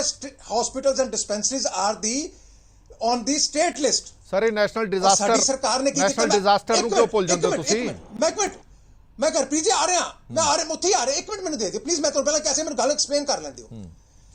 ਸਾਡੀ ਸਰਕਾਰ ਦੀ ਨਲਾਇਕੀ ਦੇਖੋ, ਠੀਕ ਹੈ, ਪਿਛਲੀ ਵਾਰੀ ਜਦੋਂ ਕਰੋਨਾ ਆਇਆ ਉਹ ਅਸੀਂ ਉਹਦੇ ਵਾਸਤੇ ਤਿਆਰ ਨਹੀਂ ਸੀਗੇ, ਮੰਨਦੇ ਆ, ਲੇਕਿਨ ਉਸ ਦੇ ਬਾਅਦ ਤੁਸੀਂ ਅੰਦਾਜ਼ਾ ਲਾਓ 1 ਸਾਲ ਹੋ ਗਿਆ, ਕੇਂਦਰ ਸਰਕਾਰ ਨੇ 290 ਵੈਂਟੀਲੇਟਰਸ ਭੇਜੇ, ਇੱਕ ਇਸਤੇਮਾਲ ਨਹੀਂ ਕੀਤਾ, ਹਜੇ ਤੱਕ ਡਸਟ ਖਾਂਦੇ ਪਏ ਆ। ਇਹੀ ਨਹੀਂ ਹੋਇਆ। ਉਹ ਸਰੀਨ ਸਾਹਿਬ ਸ਼ਰਮ ਕਰੋ, ਥੋੜੀ ਸ਼ਰਮ ਕਰੋ। ਟਾਈਮ ਮੈਗਜ਼ੀਨ ਦਾ ਤੁਸੀਂ ਮਾੜਾ ਮੋਟਾ ਦੇਖਿਆ, ਤੁਸੀਂ ਫਰੰਟ ਪੇਜ ਤੇ ਇੰਟਰਨੈਸ਼ਨਲ ਲੈਵਲ ਤੇ ਤੁਹਾਡਾ ਯਾਰ ਤੁਸੀਂ ਮਾਸਟਰ ਦੀ ਗੱਲ ਕਰ ਰਹੇ ਹੋ, ਪ੍ਰਚਾਰਕ ਨੇ ਕੀ ਸੱਤਿਆਨਾਸ਼ ਕੀਤਾ ਦੇਸ਼ ਦੇ ਵਿੱਚ ਇਸ ਬਿਮਾਰੀ ਦੇ ਖਿਲਾਫ ਲੜਾਈ ਦਾ। ਤੂੰ ਜਵਾਬ ਦੇ ਦੇਣਾ। 6.5 ਕਰੋੜ 7 ਕਰੋੜ ਤੁਸੀਂ ਡੋਜ਼ ਬਾਹਰ ਭੇਜ ਕੇ ਅੱਜ ਆਪਣੇ ਦੇਸ਼ ਨੂੰ ਮਾਰ ਰਹੇ ਹੋ। ਸਾਡੇ ਕੋਲ ਵੈਕਸੀਨ ਨਹੀਂ ਹੈਗੀ, ਤੁਸੀਂ ਆਪ ਦੀ ਜਿਹੜੀ ਹੈਗੀ ਇੰਟਰਨੈਸ਼ਨਲ ਈਮੇਲ ਚਲੋ ਇੱਕ ਮਿੰਟ ਇੱਕ ਕਰਕੇ ਮੈਂ ਲੈ ਲਾਂਗਾ ਨਾ। ਪਰਫਾਰਮੈਂਸ ਦੀ ਗੱਲ ਕਰ ਰਹੇ ਹੋ ਸੈਦ ਸਾਹਿਬ ਤੁਹਾਡੇ ਤੋਂ ਜਵਾਬ ਲੈਣੇ ਆ ਨਾ, ਜਿਹੜੇ ਐਲੀਗੇਸ਼ਨ ਲਾ ਰਹੇ ਆਪਾਂ ਜਵਾਬ ਲੈ ਲਾਂਗੇ ਤੁਹਾਡੇ ਤੋਂ। ਸੈਦ ਸਾਹਿਬ 1 ਮਿੰਟ ਰੁਕੋ। ਹਾਂਜੀ ਸਰੀਨ ਸਾਹਿਬ ਜਲਦੀ ਗੱਲ ਮੁਕਾਓ। ਸਰੀਨ ਸਾਹਿਬ ਗੱਲ ਇਹ ਹੈ ਨਾ, ਗੱਲ ਇਹ ਹੈ ਕਿ ਮੈਂ ਜਿਸ ਤਰ੍ਹਾਂ ਪਹਿਲਾਂ ਕਿਹਾ, ਇੱਕ ਮਿੰਟ ਆਪਾਂ ਥੋੜਾ ਜਿਹਾ ਲਹਿਜ਼ਾ ਠੀਕ ਰੱਖੀਏ, ਲਹਿਜ਼ਾ ਠੀਕ ਰੱਖੀਏ। ਨਹੀਂ ਹਰਪ੍ਰੀਤ ਜੀ ਮੈਨੂੰ ਆਪਣੀ ਗੱਲ ਪੂਰੀ ਕਰ ਲੈਣ ਦਿਓ। ਇਹ ਤੇ ਮੰਨ ਲਿਆ 200 ਦੇਖਿਆ ਤਾਂ ਪ੍ਰਧਾਨ ਮੰਤਰੀ ਆਪਣੇ ਦੇਸ਼ ਜਨਤਾ ਨੂੰ ਮਾਰ ਕੇ ਦੁਨੀਆ ਦੇ ਵਿੱਚ ਆਪਣਾ ਨਾਮ ਬਣਾਵੇ ਜਾ ਕੇ। ਉਹ ਸਵੈ ਸਾਹਿਬ ਸੁਣ ਵੀ ਲਓ, ਬੇੜਾ ਕਰਕੇ ਤੁਸੀਂ ਕੀਤਾ 70 ਸਾਲਾਂ ਦੇ ਵਿੱਚ। ਕੀ ਸੁਣੀਏ ਤੁਹਾਡਾ, ਕੀ ਸੁਣ ਸੁਣੀਏ? ਵੀ ਲਓ, ਹੌਸਲਾ ਰੱਖੋ ਸੁਣਨ ਦਾ, ਹੌਸਲਾ ਰੱਖੋ ਸੁਣਨ ਦਾ। ਕਾਹਦਾ ਹੌਸਲਾ ਰੱਖੀਏ? ਕੀ ਬੜਾ ਕਰ ਕੀਤਾ ਤੁਸੀਂ ਪੰਜਾਬ ਤੁਸੀਂ? ਅੱਜ ਪੰਜਾਬ ਦੇ ਮੁੱਖ ਮੰਤਰੀ ਤੇ ਕਤਲ ਦਾ ਕੇਸ ਦਰਜ ਹੋਣਾ ਚਾਹੀਦਾ। ਤੁਸੀਂ ਫਿਰਦੇ ਕਿੱਥੇ ਪਏ ਹੋ? ਪਹਿਲਾ ਕੇਸ ਉਹਦੇ ਪ੍ਰਧਾਨ ਮੰਤਰੀ ਦੇ ਖਿਲਾਫ ਕਰਾਓ। ਗਵਰਨਮੈਂਟ ਮੈਡੀਕਲ ਸੁਣ ਲਓ ਨਾ, ਜਿਹਨੇ ਕ੍ਰਿਮੀਨਲ ਅਫੈਂਸ ਬਣਦਾ ਹੈ। ਦੇਸ਼ ਦੇ ਲੋਕਾਂ ਨੂੰ ਛੱਡ ਕੇ ਬਾਹਰ ਜਾ ਕੇ ਜਿਹੜੀ ਭੇਜੀ ਹੈ ਵੈਕਸੀਨ, ਉਹਨੇ ਦਵਾਈਆਂ ਬਾਹਰ ਭੇਜੀਆਂ ਨੇ। ਸੁਣਨਾ ਸਿੱਖ ਲਓ। ਚਲੋ ਇੱਕ ਕਰਕੇ ਨਾ ਐਲੀਗੇਸ਼ਨ ਨਾਲ ਦੀ ਗੱਲ ਬਣਨੀ ਅੱਜ ਮੁੱਦਾ ਸਰੀਨ ਸਾਹਿਬ ਅੱਜ ਮੁੱਦਾ ਥੋੜਾ ਜਿਹਾ ਹੋਰ ਹੈ। ਸਰੀਨ ਸਾਹਿਬ ਮੁੱਦਾ ਹੋਰ ਹੈ, ਇੱਕ ਮਿੰਟ ਸੁਣ ਲਓ ਨਾ ਮੇਰੇ ਸਵਾਲ ਦਾ ਜਵਾਬ। ਇੱਕ ਮਿੰਟ ਸੈਦ ਸਾਹਿਬ 1 ਮਿੰਟ ਰੁਕੋ। ਸਰੀਨ ਸਾਹਿਬ ਸੁਣੋ ਨਾ, ਮੇਰਾ ਸਵਾਲ ਹੈ 1 ਮਿੰਟ ਸੁਣੋ ਤੁਸੀਂ, ਮੈਂ ਤੁਹਾਨੂੰ ਟਾਈਮ ਦੇ ਰਿਹਾ। ਸਰੀਨ ਸਾਹਿਬ ਦੇ ਰਹੇ ਨਾ, ਮੈਂ ਟਾਈਮ ਤੁਹਾਨੂੰ 1 ਮਿੰਟ ਸੁਣੋ ਤੁਸੀਂ। ਐਲੀਗੇਸ਼ਨ ਇਹ ਹੈ ਕਿ ਇਹਨਾਂ ਮੌਕਿਆਂ ਦੇ ਉੱਤੇ ਸਿਆਸਤਾਂ ਕਰਨੀਆਂ ਜ਼ਰੂਰੀ ਹੁੰਦੀਆਂ। ਕਾਂਗਰਸ ਤੁਹਾਡੇ ਤੇ ਵੀ ਤਾਂ ਐਲੀਗੇਸ਼ਨ ਲਾ ਸਕਦੀ ਹੈ, ਜੇ ਬੰਗਾਲ ਦੇ ਵਿੱਚ ਰੈਲੀਆਂ ਹੋ ਸਕਦੀਆਂ ਤੇ ਮੀਟਿੰਗਾਂ ਨਹੀਂ ਕਰ ਸਕਦੇ। ਮੈਨੂੰ ਹੁਣ ਸੁਣ ਲਓ ਨਾ ਗੱਲ ਨੂੰ, ਮੈਨੂੰ ਗੱਲ ਪੂਰੀ ਕਰ ਲਓ ਹਰਪ੍ਰੀਤ ਜੀ, ਉਹਦੇ ਬਾਅਦ ਜਿਹੜਾ ਸਵਾਲ ਕਰੋਗੇ ਮੈਂ ਹਰ ਚੀਜ਼ ਦਾ ਜਵਾਬ ਦੇਵਾਂਗਾ।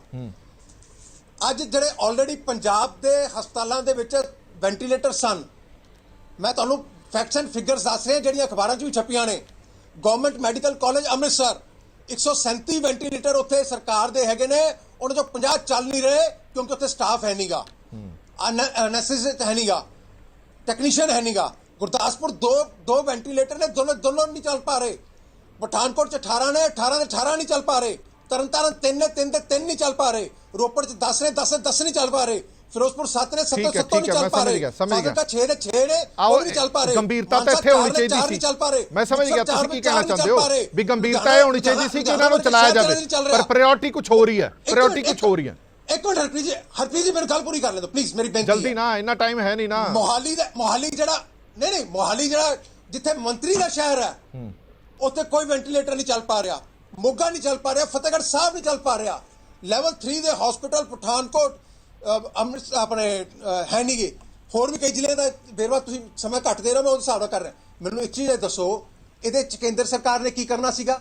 ਠੀਕ ਹੈ ਚਲੋ ਮੈਂ ਇਹਦਾ ਜਵਾਬ ਵੀ ਲੈ ਲਾਂਗੇ। ਸਰੀਨ ਸਰੀਨ ਸਾਹਿਬ ਇੱਕ ਮਿੰਟ ਰੁਕੋ, ਸਰੀਨ ਸਾਹਿਬ ਠੀਕ ਹੈ, ਇਹਦਾ ਜਵਾਬ ਵੀ ਲੈ ਲਾਂਗੇ, ਪਰ ਮੁੱਦਾ ਇਹਦੇ ਵਿੱਚ ਵੀ ਇੱਕ ਲੂਪ ਹੋਲ ਹੈਗਾ, ਉਹ ਮੇਰੇ ਕੋਲ ਡਿਟੇਲ ਆਉਣ ਲੱਗੀ 5-7 ਮਿੰਟ ਦੇ ਵਿੱਚ, ਉਹ ਵੀ ਮੈਂ ਤੁਹਾਨੂੰ ਦੱਸ ਦੇਣਾ ਕਿ ਜਿਹੜੇ ਤੁਸੀਂ ਵੈਂਟੀਲੇਟਰ ਭੇਜੇ ਆ ਕੀ ਉਹ ਚੱਲਣ ਲਾਇਕ ਸੀਗੇ ਕਿ ਨਹੀਂ ਸੀਗੇ। ਇਹ ਵੀ ਇੱਕ ਵੱਡਾ ਸਵਾਲ ਜ਼ਰੂਰ ਖੜਾ ਹੋ ਰਿਹਾ ਹੈ। ਡਾਕਟਰ ਪਿਆਰੇਲਾਲ ਗਰਗ ਸਾਹਿਬ ਇੱਕ ਸਵਾਲ ਮੈਂ ਤੁਹਾਡੇ ਤੋਂ ਜ਼ਰੂਰ ਪੁੱਛਣਾ ਚਾਹੁੰਦਾ, ਤੁਸੀਂ ਬਤਾਓ ਡਾਕਟਰ ਵੀ, ਤੁਸੀਂ ਬਹੁਤ ਨਜ਼ਰ ਤੇ ਨਬਜ਼ ਫੜੀ ਹੋਈ ਹੈ ਪੰਜਾਬ ਦੀ, ਕਿ ਵਾਕਈ ਪੰਜਾਬ ਉਹਨਾਂ ਹਾਲਾਤਾਂ ਦੇ ਵਿੱਚੋਂ ਨਿਕਲ ਚੁੱਕਿਆ ਕਿ ਹੁਣ ਆਪਾਂ ਖਾਸ ਤੌਰ ਤੇ ਜਿਹੜੀ ਸੱਤਾਧਾਰੀ ਧਿਰ ਹੈ ਉਹ ਆਪਣੀਆਂ ਕੋਈ ਸਿਆਸੀ ਮੀਟਿੰਗਾਂ ਕਰ ਸਕੇ ਜਾਂ ਸਿਆਸੀ ਵਿਮੋਚਨ ਕਰ ਸਕੇ, ਉਹਨਾਂ ਹਾਲਾਤਾਂ ਦੇ ਵਿੱਚੋਂ ਪੰਜਾਬ ਨਿਕਲ ਚੁੱਕਾ, ਮੁਸ਼ਕਲ ਦੇ ਹਾਲਾਤ ਚੋਂ ਨਿਕਲ ਚੁੱਕਾ ਪੰਜਾਬ? ਦੇਖੋ ਹਰਪ੍ਰੀਤ ਜੀ, ਤੁਸੀਂ ਨਾ ਬੜੇ ਜਾਇਜ਼ ਸਵਾਲ ਕਰੇ ਨੇ। ਇਹ ਚ ਨਾ ਤਾਂ ਮੈਂ ਆਪ ਵਾਲਿਆਂ ਨੂੰ ਕੁਝ ਕਹਿ ਸਕਦਾ, ਨਾ ਅਕਾਲੀ ਦਲ ਨੂੰ, ਕਿਉਂਕਿ ਉਹਨਾਂ ਦਾ ਕੋਈ ਓਡਾ ਵੱਡਾ ਹੋ ਨਹੀਂ। ਜਿਹੜੇ ਇਹ ਕਾਂਗਰਸ ਵਾਲੇ ਤੇ ਬੀਜੇਪੀ ਵਾਲੇ ਨੇ, ਇਹ ਨਾ ਸੱਚ ਸੁਣਨ ਨੂੰ ਤਿਆਰ ਨੇ। ਤੁਸੀਂ ਦੱਸੋ, ਪੰਜਾਬ ਦੇ ਵਿੱਚ ਹਨੇਰੀ ਆਈ ਪਈ ਹੈ, ਮੌਤਾਂ ਇੰਨੀਆਂ ਹੋ ਰਹੀਆਂ ਨੇ, ਤੇ ਮੈਂ ਕਹਿੰਦਾ ਤੁਸੀਂ ਕੇਂਦਰ ਨਾਲ ਲੜਾਈ ਕਰੋ ਜਿੰਨੀ ਕਰਨੀ ਹੈ, ਤੁਸੀਂ ਆਪਦਾ ਤਾਂ ਪ੍ਰਬੰਧ ਠੀਕ ਕਰੋ। ਤੁਹਾਡੀ ਲੜਾਈ ਆਪਸ ਵਿੱਚ ਲੜਾਈ ਦਾ, ਮੈਂ ਨਹੀਂ ਕਹਿੰਦਾ ਆਪਸੀ ਲੜਾਈ ਨਾ ਹੋਵੇ, ਪਰ ਆ ਜਿਹੜਾ ਕਾਟੋ ਕਲੇਸ਼ ਹੁੰਦਾ ਨਾ, ਇਹ ਦੂਜਿਆਂ ਦਾ ਮਨੋਬਲ, ਈਵਨ ਬਿਊਰੋਕ੍ਰੇਸੀ ਦਾ ਮਨੋਬਲ ਡੇਗਦਾ ਹੈ, ਕਿਉਂਕਿ ਇੱਕ ਦੂਜੇ ਦੀ ਸ਼ਿਕਾਇਤ ਕਰਨਗੇ, ਫਿਰ ਰੌਲਾ ਪਾਉਣਗੇ ਵੀ ਫਲਾਣਾ ਥਾਂ ਹੋ ਗਿਆ, ਇੱਕ ਪੋਲੀਟੀਕਲ ਪਾਰਟੀਆਂ ਪਾਉਣਗੀਆਂ। ਸੋ ਇਹ ਤਾਂ ਹੈਗਾ ਗਲਤ। ਇਹਨਾਂ ਨੂੰ ਕਾਂਗਰਸ ਵਾਲੇ ਜੇ ਸਵੈਚ ਸਾਹਿਬ ਦਾ ਮਾਫ ਕਰਨਾ, ਮੈਂ ਇਹਨਾਂ ਨੂੰ ਬਹੁਤ ਵਾਰੀ ਦੇਖਿਆ, ਇਦਾਂ ਨਹੀਂ ਬੋਲਦੇ। ਅੱਜ ਇਹ ਜੈਨੂਨ ਨਹੀਂ ਗੱਲ ਕਰ ਰਹੇ, ਇਹ ਇੱਕ ਵਕਤ ਭੜਕ ਕੇ ਗੱਲ ਕਰ ਰਹੇ ਨੇ, ਨਹੀਂ ਕਰਨੀ ਚਾਹੀਦੀ ਏਦਾਂ। ਕਾਂਗਰਸ ਦੇ ਵਿੱਚ ਜਿਹੜਾ ਅੰਦਰਲਾ ਕਾਟੋ ਕਲੇਸ਼ ਹੈ, ਇਹ ਗਲਤ ਹੈ। ਇਹ ਕਰੋਨਾ ਜਿੰਨੀ ਕ੍ਰਾਈਸਿਸ ਹੋਣਾ ਹੈ, 10-20 ਦਿਨ ਮਹੀਨਾ ਇਹ ਠੀਕ ਹੋ ਜਾਣਾ, ਮਹੀਨੇ ਦੇ ਵਿੱਚ ਮਹੀਨੇ ਬਾਅਦ ਕਰ ਲੈਣਾ। ਜੇ ਲੜਾਈ ਕਰਨੀ ਹੋਈ ਹੈ, ਇਹ ਵਿਆਜ ਬੀਜ ਦਾ ਦੇਖਾ ਨਹੀਂ ਪਾਉਣਾ ਚਾਹੀਦਾ। ਪਰ ਮੈਂ ਜਿਹੜੀ ਹੁਣ ਬੀਜੇਪੀ ਦੇ ਬੁਲਾਰੇ ਨੇ ਦੱਸੀ ਹੈ, ਜਿਹੜੇ ਕਾਂਗਰਸ ਆ, ਇਹ ਨਹੀਂ ਦੱਸ ਰਹੀ ਵੀ ਸਾਡੇ ਨਾਲ ਵਿਤਕਰੇ ਕੀ ਕਰੇ ਨੇ। 200 ਵੈਂਟੀਲੇਟਰ ਜਿਹੜਾ ਇਹਨਾਂ ਨੇ ਭੇਜਿਆ PM ਕੇਅਰ ਫੰਡ ਦੇ ਅੰਦਰ ਖਰੀਦ ਕੇ, ਗੁਜਰਾਤ ਦੀ ਫਰਮ ਤੋਂ ਖਰੀਦਿਆ। ਇਹਨਾਂ ਦੇ ਮਹਾਰਾ ਨੇ ਕਹਤਾ ਵੀ ਇਹ ਖਰਾਬ ਨੇ, ਉਹਦੇ ਚ ਫਲੋਮੀਟਰ ਨਹੀਂ ਲੱਗੇ ਹੋਏ ਸੀ, ਪਤਾ ਨਹੀਂ ਲੱਗਦਾ ਸੀ ਆਕਸੀਜਨ ਜਾਂਦੀ ਕਿੰਨੀ ਹੈ, ਵੱਧ ਜਾਂਦੀ ਕਿ ਘੱਟ ਹੈ। ਹਵਾ ਸਿੱਧੀ ਹੋਣੀ ਚਾਹੀਦੀ ਹੈ, ਉਹ ਹਵਾ ਸਿੱਧ ਕਰਨ ਵਾਲਾ ਯੰਤਰ ਹੀ ਨਹੀਂ ਲੱਗਿਆ ਹੋਇਆ ਸੀ। ਤੇ ਇਹਨਾਂ ਨੇ, ਪੰਜਾਬ ਸਰਕਾਰ ਨੇ ਟੈਂਡਰ ਕਰਕੇ 200 ਯੰਤਰ ਖਰੀਦਾ, 45 ਹਜ਼ਾਰ ਰੁਪਏ ਦਾ, 90 ਲੱਖ ਰੁਪਏ ਦਾ, ਜਿਹੜੇ ਕਹਿੰਦਾ ਵਾਧੂ ਪਏ ਨੇ। ਅੱਜ ਲੋੜ ਕੀ ਸੀ? ਕੇਂਦਰ ਨੇ ਕੀ ਕਰਿਆ? ਕੇਂਦਰ ਨੇ ਪੰਜਾਬ ਨਾਲ ਧੱਕਾ ਕਰਿਆ। ਵੈਕਸੀਨ ਲਾ ਲਓ, ਜੇ ਵੈਕਸੀਨ ਪੰਜਾਬ ਨੂੰ ਦਿੱਤਾ ਪ੍ਰਤੀ ਕਰੋੜ ਆਬਾਦੀ 12,15,000 ਡੋਜ਼ ਹੈ, ਹਰਿਆਣੇ ਨੂੰ ਦਿੱਤੀ ਹੈ 15 ਲੱਖ ਤੇ 36,000 ਡੋਜ਼, ਉੱਤਰਾਖੰਡ ਨੂੰ ਦਿੱਤੀ ਹੈ 18 ਲੱਖ ਡੋਜ਼, ਤੇ ਲਦਾਖ ਨੂੰ ਦਿੱਤੀ ਹੈ 76 ਲੱਖ ਡੋਜ਼ ਪ੍ਰਤੀ ਕਰੋੜ ਆਬਾਦੀ, ਤੇ ਜਿਹੜਾ ਹੈਗਾ ਆਪਣਾ ਜੰਮੂ ਐਂਡ ਕਸ਼ਮੀਰ, ਉਹਨੂੰ ਦਿੱਤੀ ਹੈ 24 ਲੱਖ। ਤੇ ਇਹ ਗੱਲ ਕੀ ਕਰਦੇ ਨੇ? ਹਰਿਆਣੇ ਨੂੰ, ਉੱਤਰਾਖੰਡ ਨੂੰ, ਜੰਮੂ ਐਂਡ ਕਸ਼ਮੀਰ ਨੂੰ, ਉਹਨਾਂ ਨੂੰ ਡੋਜ਼ਸ ਜ਼ਿਆਦਾ ਦਿੱਤੀਆਂ ਨੇ। ਉਹਨਾਂ ਕੋਲੇ ਬਚੀਆਂ ਪਈਆਂ ਡੋਜ਼ਸ ਨੇ, ਜਿਨ੍ਹਾਂ ਕੋਲ ਸਾਡੇ ਕੋਲੇ ਸਭ ਤੋਂ ਘੱਟ ਡੋਜ਼ਸ ਨੇ ਪੂਰੇ ਹਿੰਦੁਸਤਾਨ 'ਚ। ਫਿਰ ਉਸ ਤੋਂ ਬਾਅਦ ਇੱਕ ਹੋਰ ਇਹਨਾਂ ਨੇ 9,500 ਕਰੋੜ 8,900 ਕਰੋੜ ਰੁਪਏ ਵੰਡਣਾ ਸੀ, ਉਹਦੇ ਵਿੱਚ ਹਰਿਆਣੇ ਨੂੰ ਦਿੱਤੇ ਨੇ, ਮਤਲਬ ਐਲੋਕੇਟ ਕਰੇ ਨੇ 138 ਕਰੋੜ, ਤੇ ਪੰਜਾਬ ਨੂੰ ਕਰੇ ਨੇ 131 ਕਰੋੜ ਐਲੋਕੇਟ। ਪੰਜਾਬ ਦਾ ਡੈਥ ਰੇਟ ਜ਼ਿਆਦਾ ਹੈ। ਪੰਜਾਬ ਦੇ ਵਿੱਚ ਅੱਜ ਡੈਥ ਰੇਟ ਕਰੋਨਾ ਦਾ ਜ਼ਿਆਦਾ ਹੋਣ ਕਰਕੇ ਸਾਨੂੰ ਜ਼ਿਆਦਾ ਪੈਸੇ ਦੀ ਲੋੜ ਹੈ। ਸੋ ਇਹ ਨੁਕਸ ਕੱਢਦੇ ਨੇ ਜਾਣਬੁੱਝ ਕੇ। ਇਹਨਾਂ ਨੇ ਜਿਹੜਾ ਕਰ ਰਹੇ ਨੇ, ਜਿਹੜਾ ਸਾਡਾ ਕੇਂਦਰ ਦਾ ਸਿਹਤ ਮੰਤਰੀ ਹੈ, ਜਿਹਦੀ ਜ਼ਿੰਮੇਵਾਰੀ ਸੀ, 13 ਬੰਦੇ ਬੰਗਾਲ 'ਚ ਮਰ ਗਏ। ਮਾੜੀ ਹੋਈ ਇਹ ਗੱਲ, ਨਹੀਂ ਮਰਨੇ ਚਾਹੀਦੇ, ਸਿਆਸੀਆਂ ਦੇ ਝਗੜਾਂ 'ਚ ਮਰੇ ਨੇ। ਉੱਥੇ ਜਾ ਕੇ ਅਫਸੋਸ ਕਰ ਰਿਹਾ ਹੈ, ਉੱਥੇ ਜਾ ਕੇ ਰੈਲੀ ਕਰ ਰਿਹਾ ਵੀ ਇਹ ਕਿਵੇਂ ਮਰ ਗਏ। ਤੇ ਜਿਹੜਾ ਦੇਸ਼ ਦੇ ਵਿੱਚ 2.5 ਲੱਖ ਬੰਦਾ ਮਰ ਗਿਆ, ਉਹਦਾ ਉਹਨੂੰ ਭੋਲਾ ਅਫਸੋਸ ਨਹੀਂ।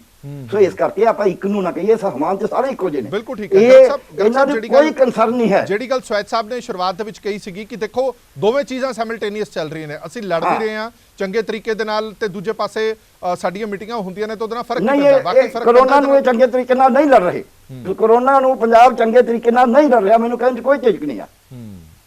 ਪਹਿਲਾਂ ਲੜਿਆ ਸੀ, ਹੁਣ ਨਹੀਂ ਲੜ ਰਿਹਾ। ਠੀਕ ਹੈ, ਸਵੈਚ ਸਾਹਿਬ ਤੋਂ ਹੁਣ ਜਵਾਬ ਲੈਣਾ। ਸਵੈਚ ਸਾਹਿਬ, ਆ ਹੁਣ ਵਿਰੋਧੀ ਧਿਰਾਂ, ਭਾਵੇਂ ਕਾਂਗਰਸ ਹੋਵੇ, ਆਮ ਆਦਮੀ ਪਾਰਟੀ ਹੋਵੇ, ਮਾਫ ਕਰਨਾ ਅਕਾਲੀ ਦਲ ਹੋਵੇ, ਆਮ ਆਦਮੀ ਪਾਰਟੀ ਹੋਵੇ ਜਾਂ ਬੀਜੇਪੀ ਹੋਵੇ, ਤੁਸੀਂ ਗੱਲ ਕਰਨ ਦਾ ਮੌਕਾ ਤਾਂ ਇਹਨਾਂ ਨੂੰ ਖੁਦ ਹੀ ਦਿੱਤਾ ਨਾ। ਜੇਕਰ ਤੁਸੀਂ ਤਨਦੇਹੀ ਦੇ ਨਾਲ ਸਿਰਫ ਤੇ ਸਿਰਫ ਕਰੋਨਾ ਤੇ ਫੋਕਸ ਕੀਤਾ ਹੁੰਦਾ ਤੇ ਨਾ ਸਿਆਸੀ ਲੜਾਈਆਂ ਵੱਲ ਪੈਂਦੇ, ਤਾਂ ਸ਼ਾਇਦ ਮੌਕਾ ਨਾ ਮਿਲਦਾ, ਨਾ ਲੋਕਾਂ ਨੂੰ ਮੌਕਾ ਮਿਲਦਾ, ਨਾ ਇਹਨਾਂ ਨੂੰ ਮਿਲਦਾ। ਆਪਾਂ ਧਿਆਨ ਡਾਇਵਰਟ ਕੀਤਾ ਨਾ, ਖੁਦ ਸਰਕਾਰ ਨੇ ਡਾਇਵਰਟ ਕੀਤਾ, ਤੁਹਾਡੇ ਵਿਧਾਇਕਾਂ ਨੇ, ਤੁਹਾਡੇ ਮੰਤਰੀਆਂ ਨੇ ਡਾਇਵਰਟ ਕੀਤਾ। ਤੁਹਾਡੀ ਇਕਜੁੱਟਤਾ, ਤੁਹਾਡੀ ਪ੍ਰਾਇੋਰਟੀ ਸਿਰਫ ਤੇ ਸਿਰਫ ਇਸ ਵਕਤ ਸਾਰੇ ਕੰਮ ਛੱਡ ਕੇ, ਸਾਰੀਆਂ ਸਿਆਸੀ ਮੀਟਿੰਗਾਂ ਛੱਡ ਕੇ ਕਰੋਨਾ ਹੋਣੀ ਚਾਹੀਦੀ ਸੀ। ਹਰਪ੍ਰੀਤ ਜੀ, ਸਭ ਤੋਂ ਪਹਿਲਾਂ ਮੈਂ ਨਾ ਗਰਗ ਸਾਹਿਬ ਦੀ ਗੱਲ ਦਾ ਜਵਾਬ ਦੇਣਾ। ਉਹਨਾਂ ਨੇ ਕਿਹਾ ਕਿ ਅੱਜ ਮੈਂ ਗੁੱਸੇ 'ਚ ਗੱਲ ਕਰ ਰਿਹਾ।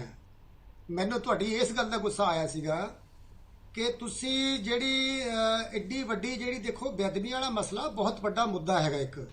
ਅੱਜ ਪੰਜਾਬ ਦੇ ਲੋਕ, ਆਮ ਲੋਕ ਗੱਲ ਕਰ ਰਹੇ ਨੇ ਤੇ ਉਹ ਤਾਂ ਉਸ ਗੱਲਾਂ ਦਾ ਜਿਹੜਾ ਇੱਕ ਰਿਫਲੈਕਸ਼ਨ ਜਿਹੜੀ ਹੈਗੀ ਹੈ ਉਹ ਸਾਡੀ ਪਾਰਟੀ ਦੇ ਅੰਦਰੋਂ, ਸਾਡੇ ਲੀਡਰਾਂ ਅੰਦਰੋਂ ਉਹ ਇੱਕ ਸੁਭਾਵਿਕ ਤੌਰ ਤੇ ਹੈਗਾ। ਹਾਲਾਂਕਿ ਦੇਖੋ ਬਿਲਕੁਲ ਤੁਹਾਡੀ ਗੱਲ ਠੀਕ ਹੈਗੀ ਹੈ ਕਿ ਜਿਹੜੀ ਇਹ ਬਿਮਾਰੀ ਹੈਗੀ ਹੈ ਬਹੁਤ ਵੱਡੀ ਲੜਾਈ ਹੈਗੀ ਹੈ, ਲੇਕਿਨ ਮੈਂ ਦੁਬਾਰਾ ਫਿਰ ਇਸੇ ਗੱਲ ਤੇ ਮੈਂ ਕਹਿਣਾ ਚਾਹੁੰਦਾ ਮੈਂ ਕਿ ਸਾਡੀ ਜਿਹੜੀ ਪਾਰਟੀ ਦੀ ਆਸਤਿਕ ਗੱਲਬਾਤ ਹੋ ਰਹੀ ਹੈ ਜਾਂ ਆਪਸ ਦੇ ਵਿੱਚ ਗੱਲਾਂ ਮੀਟਿੰਗਾਂ ਹੁੰਦੀਆਂ ਨੇ, ਉਹਦੇ ਨਾਲ ਸਾਡੀ ਕਰੋਨਾ ਦੇ ਖਿਲਾਫ ਜਿਹੜੀ ਲੜਾਈ ਹੈਗੀ ਹੈ ਉਹਨੂੰ ਅਸੀਂ ਕਮਜ਼ੋਰ ਨਹੀਂ ਕਿਸੇ ਤਰ੍ਹਾਂ ਕਰ ਰਹੇ, ਨਾ ਕਰਨਾ ਚਾਹੁੰਦੇ ਆ ਉਹ ਅਸੀਂ ਮਜ਼ਬੂਤੀ ਨਾਲ ਲੜ ਰਹੇ ਹਾਂ। ਲੇਕਿਨ ਉਹ ਦੂਜਾ ਜਿਹੜਾ ਮੁੱਦਾ ਐਡਾ ਵੱਡਾ ਮੁੱਦਾ ਹੈਗਾ ਉਹ ਵੀ ਉੱਡੇ ਹੀ ਜ਼ਰੂਰੀ ਬਣ ਗਿਆ ਹੈਗਾ ਅੱਜ ਦੀ ਸੰਦਰਭ ਨਾਲ, ਖਾਸ ਕਰਕੇ ਮਾਨਯੋਗ ਹਾਈ ਕੋਰਟ ਦੇ ਫੈਸਲੇ ਆਉਣ ਨਾਲ, ਕਿਉਂਕਿ ਹਰ ਇੱਕ ਬੰਦੇ ਦੇ, ਹਰ ਪੰਜਾਬੀ ਦੇ ਅੰਦਰ ਇੱਕ ਜਿਹੜਾ ਦੁੱਖ ਤਾਂ ਹੈਗਾ ਨਾ ਜੀ ਕਿ ਦੇਖੋ ਜੀ ਅਕਾਲੀ ਬਚ ਕੇ ਨਿਕਲ ਰਹੇ ਨੇ, ਸਮਾਂ ਬਹੁਤ ਘੱਟ ਰਹਿ ਗਿਆ ਸਰਕਾਰ ਦਾ, 6 ਮਹੀਨੇ ਤੋਂ ਘੱਟ ਰਹਿ ਗਿਆ, ਅੱਗੇ ਇਲੈਕਸ਼ਨ ਆ ਗਿਆ, ਤੇ ਇਹ ਜੇ ਦੋਸ਼ੀ ਅੰਦਰ ਨਹੀਂ ਜਾਣਗੇ, ਛੇਤੀ ਕਾਰਵਾਈ ਨਹੀਂ ਹੋਏਗੀ ਤਾਂ ਫਿਰ ਇਨਸਾਫ ਕਦੋਂ ਮਿਲੇਗਾ? ਸੋ ਇਹ ਸਾਰੀ ਜਿਹੜੀ ਜੈਂਟਮੈਂਟ ਹੈਗੀ ਹੈ ਸਾਡੀ ਪਾਰਟੀ ਦੇ ਆਪਸ ਦੇ ਵਿੱਚ ਐਮਐਲਏ ਪਰ ਗੱਲ ਸਵੈਚ ਸਾਹਿਬ ਫਿਰ ਤੁਹਾਨੂੰ ਗੁੱਸਾ ਲੱਗਦਾ ਜਦੋਂ ਗੱਲ ਕਹਿਣਾ ਇਹ ਤੁਹਾਡੀ ਸਰਕਾਰ ਦੀ, ਇੱਕ ਮਿੰਟ ਨਾ, ਇਹ ਸਾਡੇ ਇੱਕ ਮਿੰਟ ਸੁਣ ਤਾਂ ਲਓ, 4.5 ਸਾਲਾਂ ਦੀ ਇੱਕ ਮਿੰਟ 4.5 ਸਾਲਾਂ ਦੀ ਸਰਕਾਰ ਦੀ ਨਲਾਇਕੀ ਦਾ ਖਮਿਆਜ਼ਾ ਲੋਕ ਕਿਉਂ ਭੁਗਤਣ? ਹੁਣ ਤੁਹਾਨੂੰ ਤਾਂ ਇੰਨਾ ਰੰਜ ਹੈਗਾ, ਤੁਹਾਨੂੰ ਇੰਨੀ ਹੈਗੀ ਹੈ ਕਿ ਇਹ ਹੋਇਆ ਨਹੀਂ, ਪਰ ਇਹ ਨਲਾਇਕੀ ਵੀ ਤਾਂ ਤੁਹਾਡੀ ਹੈ ਨਾ। 4.5 ਸਾਲਾਂ 'ਚ ਜੇ ਤੁਸੀਂ ਨਹੀਂ ਕੁਝ ਕਰ ਪਾਏ ਉਹਦਾ ਭੁਗਤਾਨ ਜਨਤਾ ਕਰੇ। ਤੁਸੀਂ ਆਪਣੀਆਂ ਉਸ ਗੱਲ ਤੇ ਮੀਟਿੰਗਾਂ ਕਰੋ ਕਿ ਅਸੀਂ ਕਿਉਂ ਨਹੀਂ ਕਰ ਪਾਏ, ਤਾਂ ਉਹਦਾ ਨੁਕਸਾਨ ਜਨਤਾ ਭੁਗਤੇ। ਇਹੋ ਤਾਂ ਕਰ ਰਹੇ ਅਸੀਂ, ਫਿਰ ਹੋਰ ਅਸੀਂ ਕੀ ਕਰ ਰਹੇ ਹੈ? ਅਸੀਂ ਆਪਣੀ ਸਰਕਾਰ ਦੀ ਜੋ ਢਿੱਲ ਮੱਠ ਰਹੀ ਹੈ ਉਹੀ ਗੱਲਾਂ ਕਰ ਰਹੇ ਨਾ। ਸਾਡੀ ਪਾਰਟੀ ਲੈਵਲ ਤੇ, ਲੀਡਰ ਲੈਵਲ ਤੇ ਆਪਸ ਦੇ ਵਿੱਚ ਹੋਰ ਕੀ ਹੋ ਰਿਹਾ ਹੈ? ਕਰੋਨਾ ਦੀ ਲੜਾਈ ਨਾਲ ਕੋਈ ਇਸ ਤਰ੍ਹਾਂ ਫਰਕ ਨਹੀਂ ਹੈਗਾ। ਕਰੋਨਾ ਦੀ ਲੜਾਈ ਸੀ ਉਸੇ ਤਰ੍ਹਾਂ ਲੜ ਰਹੇ ਹੈ, ਸਰਕਾਰ ਲੜ ਰਹੀ ਹੈ, ਮਹਿਕਮਾ ਲੜ ਰਿਹਾ, ਅਫਸਰ ਲੜ ਰਹੇ, ਸਾਡੇ ਮੰਤਰੀ ਸਾਹਿਬ ਲੜ ਰਹੇ ਨੇ, ਜਿੱਥੇ ਜਿੱਥੇ ਸਾਡਾ ਬਣਦਾ ਫਰਜ਼ ਸੀ ਲੜ ਰਹੇ ਹੈਗੇ ਆ। ਕਮਾਲ ਹੈ ਸਵੈਚ ਸਾਹਿਬ, ਮੈਨੂੰ ਤੁਹਾਡੀ ਇਸ ਗੱਲ ਤੇ ਗੁੱਸਾ ਸੀਗਾ ਕਿ ਤੁਸੀਂ ਸਵੈਚ ਸਾਹਿਬ ਗੱਲ ਪਤਾ ਕੀ ਹੈ, ਗੱਲ ਇਹ ਹੈ ਕਿ ਜਦੋਂ ਕਿਸੇ ਵੀ ਸੂਬੇ ਜਾਂ ਮੁਲਕ ਤੇ ਕੋਈ ਵਿਪਤਾ ਆਈ ਹੋਵੇ ਤਾਂ ਕੀ ਸੰਬੰਧਤ ਜਿਹੜਾ ਮਹਿਕਮਾ ਹੈ, ਸੰਬੰਧਤ ਮਹਿਕਮਾ ਸਿਰਫ ਉਹ ਲੜਾਈ ਲੜਦਾ? ਅੱਜ ਸਿਰਫ ਤੇ ਸਿਰਫ ਸਿਹਤ ਮਹਿਕਮਾ ਲੜਾਈ ਲੜ ਰਿਹਾ ਹੈ, ਕਰੋਨਾ ਦੀ ਲੜਾਈ ਨਾਲ ਸਿਰਫ ਸਿਹਤ ਮਹਿਕਮਾ ਲੜਾਈ ਲੜ ਰਿਹਾ ਹੈ। ਸਰ ਪੂਰੀ ਸਰਕਾਰ ਲੜ ਰਹੀ ਹੈ, ਹਰ ਲੈਵਲ ਤੇ ਲੜੀ ਜਾ ਰਹੀ ਹੈ।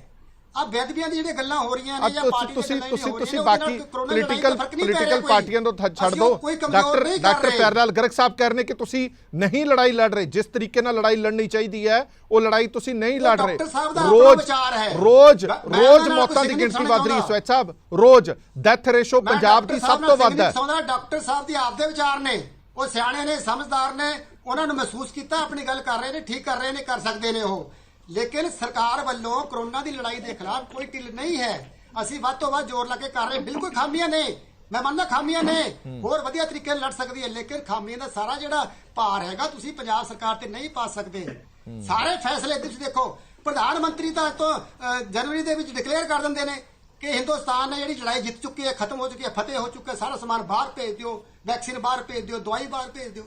ਤੇ ਸਟੇਟ ਕੀ ਕਰ ਸਕਦੀ ਹੈ ਦੱਸੋ ਫਿਰ? ਇੱਕ ਮਿੰਟ ਮੈਂ ਬਾਕੀਆਂ ਨੂੰ, ਹਾਂਜੀ ਚੰਦੂ ਮਾਇਰਾ ਸਾਹਿਬ ਬੜੀ ਖੁਸ਼ੀ, ਇੱਕ ਮਿੰਟ ਚੰਦੂ ਮਾਇਰਾ ਸਾਹਿਬ ਬੜੀ ਖੁਸ਼ੀ ਹੋਈ ਸੀ ਜੋ ਤੁਹਾਡੇ ਪ੍ਰਧਾਨ ਸਾਹਿਬ ਨੇ ਇੱਕ ਟਵੀਟ ਕੀਤਾ ਸੀ ਕਿ ਇਹ ਵਕਤ ਸਿਆਸਤਾਂ ਦਾ ਨਹੀਂ ਹੈ, ਭਾਵੇਂ ਉਹ ਆਪ ਹੋਵੇ, ਬੀਜੇਪੀ ਹੋਵੇ, ਕਮਿਊਨਿਸਟ ਹੋਣ ਜਾਂ ਅਸੀਂ ਹੋਈਏ, ਸਾਰੇ ਇਕਜੁੱਟ ਕੇ ਕਰੋਨਾ ਦੇ ਖਿਲਾਫ ਲੜੀਏ, ਕਰੋਨਾ ਨਾਲ ਲੜੀਏ। ਤਾਂ ਇਹ ਲੱਗਿਆ ਸੀਗਾ ਕਿ ਵਾਕਈ ਸਿਆਸਤਾਂ ਤੋਂ ਪਰੇ ਹੋ ਗਏ ਨੇ ਸਾਰੇ ਤੇ ਸ਼ਾਇਦ ਇਕਜੁੱਟ ਹੋ ਜਾਣਗੇ, ਪਰ ਹੁਣ ਕਹਾਣੀ ਕੁਝ ਹੋਰ ਹੀ ਨਜ਼ਰ ਆ ਰਹੀ ਹੈ।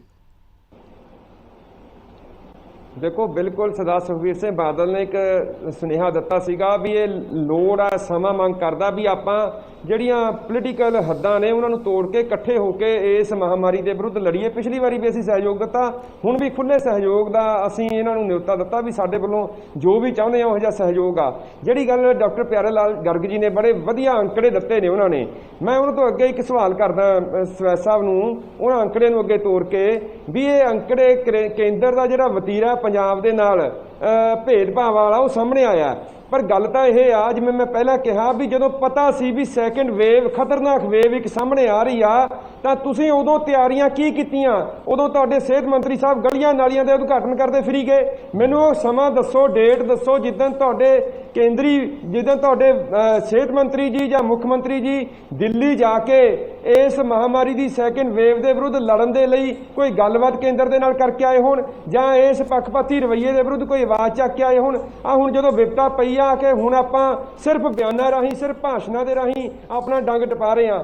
ਦੂਸਰੀ ਗੱਲ ਮੈਂ ਸਮਝਦਾ ਵੀ ਅੱਜ ਜੇ ਇਹ ਸਾਰਾ ਵਤੀਰਾ ਹੋ ਰਿਹਾ, ਜੇ ਭੇਦਭਾਵ ਹੋ ਰਿਹਾ, ਜੇ ਕੈਬਨਿਟ 'ਚ ਇਕਜੁੱਟਤਾ ਹੋਊਗੀ, ਕੈਬਨਿਟ ਐਜ਼ ਅ ਸਰਕਾਰ, ਐਜ਼ ਅ ਗਵਰਨਮੈਂਟ ਆਪਣੀ ਗੱਲ ਨੂੰ ਰਿਪਰੈਜ਼ੈਂਟ ਕਰੇ ਕੇਂਦਰ ਦੇ ਕੋਲੇ, ਪਰ ਜਦੋਂ ਕੈਬਨਿਟ ਦੇ ਕੋਲੇ ਸਮਾਂ ਹੀ ਨਹੀਂ। ਪਹਿਲੀ ਗੱਲ ਤਾਂ ਦੇਖੋ ਬੇਅਦਬੀਆਂ ਇੱਕ ਭਾਵਨਾਵਾਂ ਨੂੰ ਬੜੀ ਵੱਡੀ ਸੱਟ ਲੱਗੀ, ਪਰ ਬੇਅਦਬੀਆਂ ਨੂੰ ਜਿਸ ਢੰਗ ਦੇ ਨਾਲ ਬਹਾਨੇ ਦੇ ਰੂਪ ਵਿੱਚ ਅੱਜ ਕਰੋਨਾ ਵਰਗੀ ਮਹਾਮਾਰੀ ਦੇ ਸਮੇਂ ਦੇ ਵਿੱਚ ਵੀ ਬਹਾਨੇ ਦੇ ਰੂਪ ਵਿੱਚ ਇਹ ਵਰਤ ਰਹੇ ਨੇ, ਐਦੋਂ ਮੰਦਭਾਗੀ ਤੇ ਐਦੋਂ ਹੇਠਲੀ ਰਾਜਨੀਤੀ ਹੋਰ ਕੋਈ ਨਹੀਂ ਹੋ ਸਕਦੀ। ਦੂਜੀ ਗੱਲ ਮੈਂ ਇਹਦੇ ਵਿੱਚ ਇੱਕ ਹੋਰ ਐਡ ਕਰਦਾ, ਮੈਂ ਹਰਪ੍ਰੀਤ ਜੀ ਇਹ ਕਹਿੰਦੇ ਵੀ ਸਾਡੀਆਂ ਪੂਰੀਆਂ ਤਿਆਰੀਆਂ। ਮੈਂ ਇੱਕ ਚੁਣਿਆ ਹੋਇਆ ਐਮਐਲਏ ਮੁੱਖ ਮੰਤਰੀ ਸਾਹਿਬ ਦੇ ਨਾਲ ਲੱਗਦਾ ਮੇਰਾ ਹਲਕਾ, ਸਾਡੇ ਕੋਆਪਰੇਟਿਵ ਪੀਏਡੀਬੀ ਬੈਂਕ ਦੀ ਚੋਣ ਰੱਖਤੀ ਮੈਂ 2 ਦਿਨ, ਕਿਉਂਕਿ ਉੱਥੇ ਲੋਕਾਂ ਨੇ ਇਕੱਠੇ ਹੋ ਜਾਣਾ ਸੀ ਕਾਗਜ਼ ਭਰਨ ਵਾਸਤੇ, ਫਿਰ ਉਮੀਦਵਾਰਾਂ ਨੇ ਲੋਕਾਂ 'ਚ ਜਾਣਾ ਸੀ, ਇਹਨਾਂ ਨੂੰ ਵੋਟਾਂ ਦੀ ਪਈ ਆ।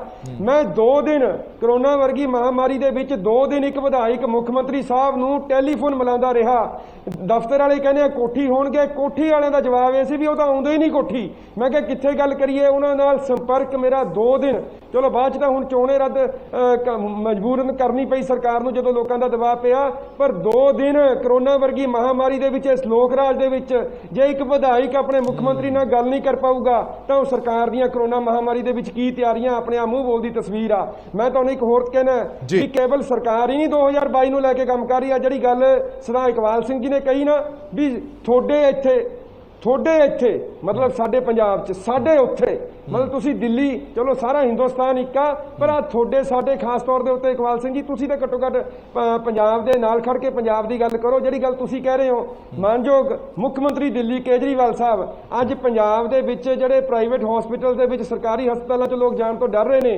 ਕਿਉਂਕਿ ਸਾਡੀ ਤਿਆਰੀ ਨਹੀਂ ਹੋ ਸਕੀ ਕਰੋਨਾ ਦੇ ਵਿੱਚ ਉਸ ਮਹਾਮਾਰੀ ਦੇ ਵਿਰੁੱਧ ਲੜਨ ਵਾਸਤੇ। ਪਰ ਪ੍ਰਾਈਵੇਟ ਹਸਪਤਾਲਾਂ ਦੇ ਵਿੱਚ ਬਹੁਤਾਤ ਮਰੀਜ਼ ਜਿਹੜੇ ਹੈਗੇ ਨੇ ਦਿੱਲੀ ਤੋਂ ਆਏ ਹੋਏ ਨੇ। ਕੋਈ ਗੱਲ ਨਹੀਂ, ਇੱਕ ਬੰਦੇ ਦੀ ਦੇਖਭਾਲ ਕਰਨਾ ਸਾਡੀ ਡਿਊਟੀ ਆ। ਮੇਰੀ ਗੱਲ ਮੈਨੂੰ ਕੰਪਲੀਟ ਹੋ ਲੈਂਦੇ ਹੋ, ਪਰ ਇਹ ਕਹਿੰਦੇ ਆ ਵੀ ਕੇਜਰੀਵਾਲ ਸਾਹਿਬ ਜਾ ਕੇ ਆਈਸੀਯੂ ਬੈੱਡ ਆਪ ਤਿਆਰ ਕਰਵਾ ਰਹੇ ਨੇ। ਬੜੀ ਜਲਦੀ ਜਾਗੇ ਹੋ ਜੀ, ਬੜੀ ਜਲਦੀ ਜਾਗ ਆਈ ਆ ਜਦੋਂ ਲੋਕ ਮਰ ਰਹੇ ਨੇ। ਸੈਕੰਡ ਵੇਵ ਦੇ ਅੰਦੇਸ਼ੇ, ਦੁਨੀਆ ਦਾ ਮੀਡੀਆ, ਹਿੰਦੁਸਤਾਨ ਦੇ ਵੱਡੇ ਜਿਹੜੇ ਐਕਸਪਰਟ ਸੀਗੇ ਉਹ ਕਹਿ ਰਹੇ ਸੀ ਸੈਕੰਡ ਵੇਵ ਸਾਹਮਣੇ ਆ ਰਹੀ ਆ। ਕੇਜਰੀਵਾਲ ਸਾਹਿਬ ਉਦੋਂ ਕਿੱਥੇ ਸੀ? ਕੇਵਲ ਟੈਲੀਵਿਜ਼ਨਾਂ ਤੇ ਮਸ਼ਹੂਰੀਆਂ ਦੇ ਵਿੱਚ ਆਪਾਂ ਲੱਗੇ ਹੋਏ ਸੀਗੇ।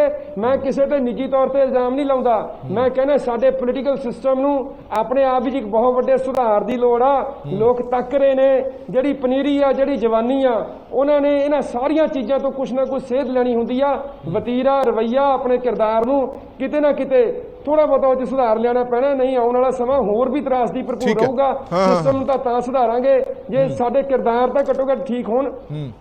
ਮੈਨੂੰ ਐਂ ਲੱਗਦਾ ਕਿ ਇਸ ਕਰੋਨਾ ਬਿਮਾਰੀ ਤੋਂ, ਵੈਸੇ ਤਾਂ ਕਹਿੰਦੇ ਕਿ ਖੁਦਾ ਨਾ ਖਾਸਤਾ ਇਹ ਬਿਮਾਰੀ ਕਦੇ ਕਿਸੇ ਨੂੰ ਵੀ ਨਾ ਲੱਗੇ, ਪਰ ਇਸ ਤੋਂ ਬਾਅਦ ਇੱਕ ਚੰਗੀ ਗੱਲ ਜ਼ਰੂਰ ਸਾਹਮਣੇ ਆਏਗੀ। ਲੋਕਾਂ ਨੂੰ ਘੱਟੋ ਘੱਟ ਇਹ ਪਤਾ ਲੱਗ ਜਾਏਗਾ ਕਿ ਸਾਡੀਆਂ ਪ੍ਰਾਇੋਰਟੀਜ਼ ਕੀ ਹੋਣੀਆਂ ਚਾਹੀਦੀਆਂ ਨੇ।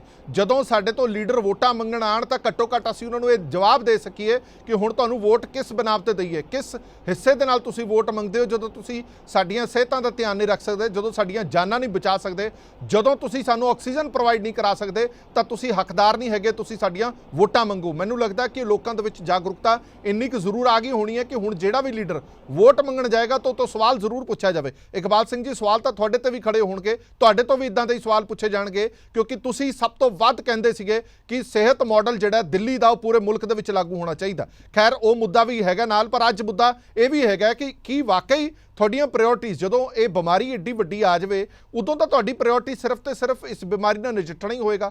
ਕਿ ਜਿਹੜਾ ਦਾਵਾ ਇਹਨਾਂ ਨੇ ਕੀਤਾ ਹੈ ਸਵੈਦ ਸਾਹਿਬ ਨੇ ਕਿ ਅਸੀਂ ਉਸ ਲੜਾਈ ਨਾਲ ਤਾਂ ਲੜ ਹੀ ਰਹੇ ਹਾਂ, ਪਰ ਜੇ ਪੋਲੀਟੀਕਲੀ ਸਾਡੀਆਂ ਕੋਈ ਪ੍ਰਾਇੋਰਟੀਜ਼ ਨੇ ਜਾਂ ਸਾਡੀਆਂ ਮਜਬੂਰੀਆਂ ਨੇ ਉਹ ਵੀ ਚੱਲਦੀਆਂ ਰਹਿਣ ਤਾਂ ਉਹਦੇ 'ਚ ਹਰਜ ਕੀ ਹੈ?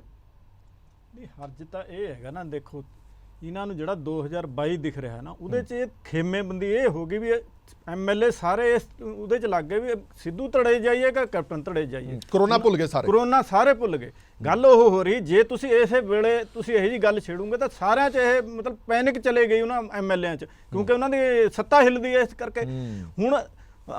ਚੰਦੂ ਮਾਜਰਾ ਸਾਹਿਬ ਵੀ ਕਹਿ ਰਹੇ ਕੇਜਰੀਵਾਲ ਸਾਹਿਬ ਨੇ ਬੈੱਡ ਕਿਉਂ ਬਣਾਤੇ। ਉਹ ਭਾਈ ਜੇ ਉਹ ਨਾ ਬਣਾਵੇ ਤਾਂ ਵੀ ਤੁਸੀਂ ਕਹਿਣਾ ਵੀ ਕਿਉਂ ਨਹੀਂ ਬਣਾ, ਜੇ ਬਣਾ ਰਿਹਾ ਤਾਂ ਵੀ ਤੁਸੀਂ ਦੂਜੇ ਪਾਸੇ ਪਹਿਲੇ ਕਿਉਂ ਨਹੀਂ ਬਣਾਏ? ਨਹੀਂ ਪਹਿਲਾਂ ਪਿੱਛੇ ਦੀ ਨਹੀਂ, ਜਦੋਂ ਕੁਝ ਵੀ ਆ ਗਿਆ ਉਦੋਂ ਦਾ ਤੁਰਿਆ ਹੋਇਆ ਨਾ। ਪਹਿਲਾਂ ਕਿੱਥੇ ਸੀ? ਪਹਿਲਾ ਸੁਪਨਾ ਕਿਸੇ ਨੂੰ ਨਹੀਂ ਆਉਂਦਾ ਹੁੰਦਾ ਵੀ ਕੀ ਕਿਹੜੀ ਵੇਵ ਆਉਣੀ ਹੈ, ਤੀਜੀ ਵੇਵ ਤੁਸੀਂ ਦੱਸ ਸਕਦੇ ਕਦੋਂ ਆਉਣੀ ਹੈ? ਦੱਸ ਦਿਓ, ਅਸੀਂ ਹੁਣ ਕਰ ਲੈਣੇ ਤਿਆਰੀ।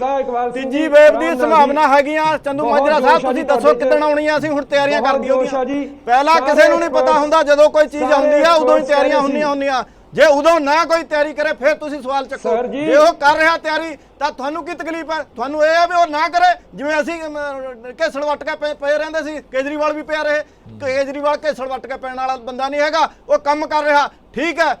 ਨੁਕਸ ਕੱਢਣ ਵਾਲਾ ਨੁਕਸ ਕੱਢਣਾ ਹੀ ਹੁੰਦਾ, ਉਹਦੀ ਸਾਨੂੰ ਕੋਈ ਪਰਵਾਹ ਨਹੀਂ ਹੈ। ਅਸੀਂ ਵਿਰੋਧੀਆਂ ਨੂੰ ਜਵਾਬ ਦੇ ਨਹੀਂ, ਅਸੀਂ ਲੋਕਾਂ ਨੂੰ ਜਵਾਬ ਦੇ ਹਾਂ। ਹਾਂ ਇਕਬਾਲ ਸਿੰਘ ਜੀ, ਜਿਵੇਂ ਕਾਂਗਰਸ ਤੇ ਅਕਾਲੀ ਦਲ ਸਵਾਲ ਚੁੱਕ ਰਹੇ ਨੇ, ਤੁਹਾਡੇ ਮਰੀਜ਼ ਇੱਥੇ ਆ ਕੇ ਇਲਾਜ ਕਰਾ ਰਹੇ ਨੇ।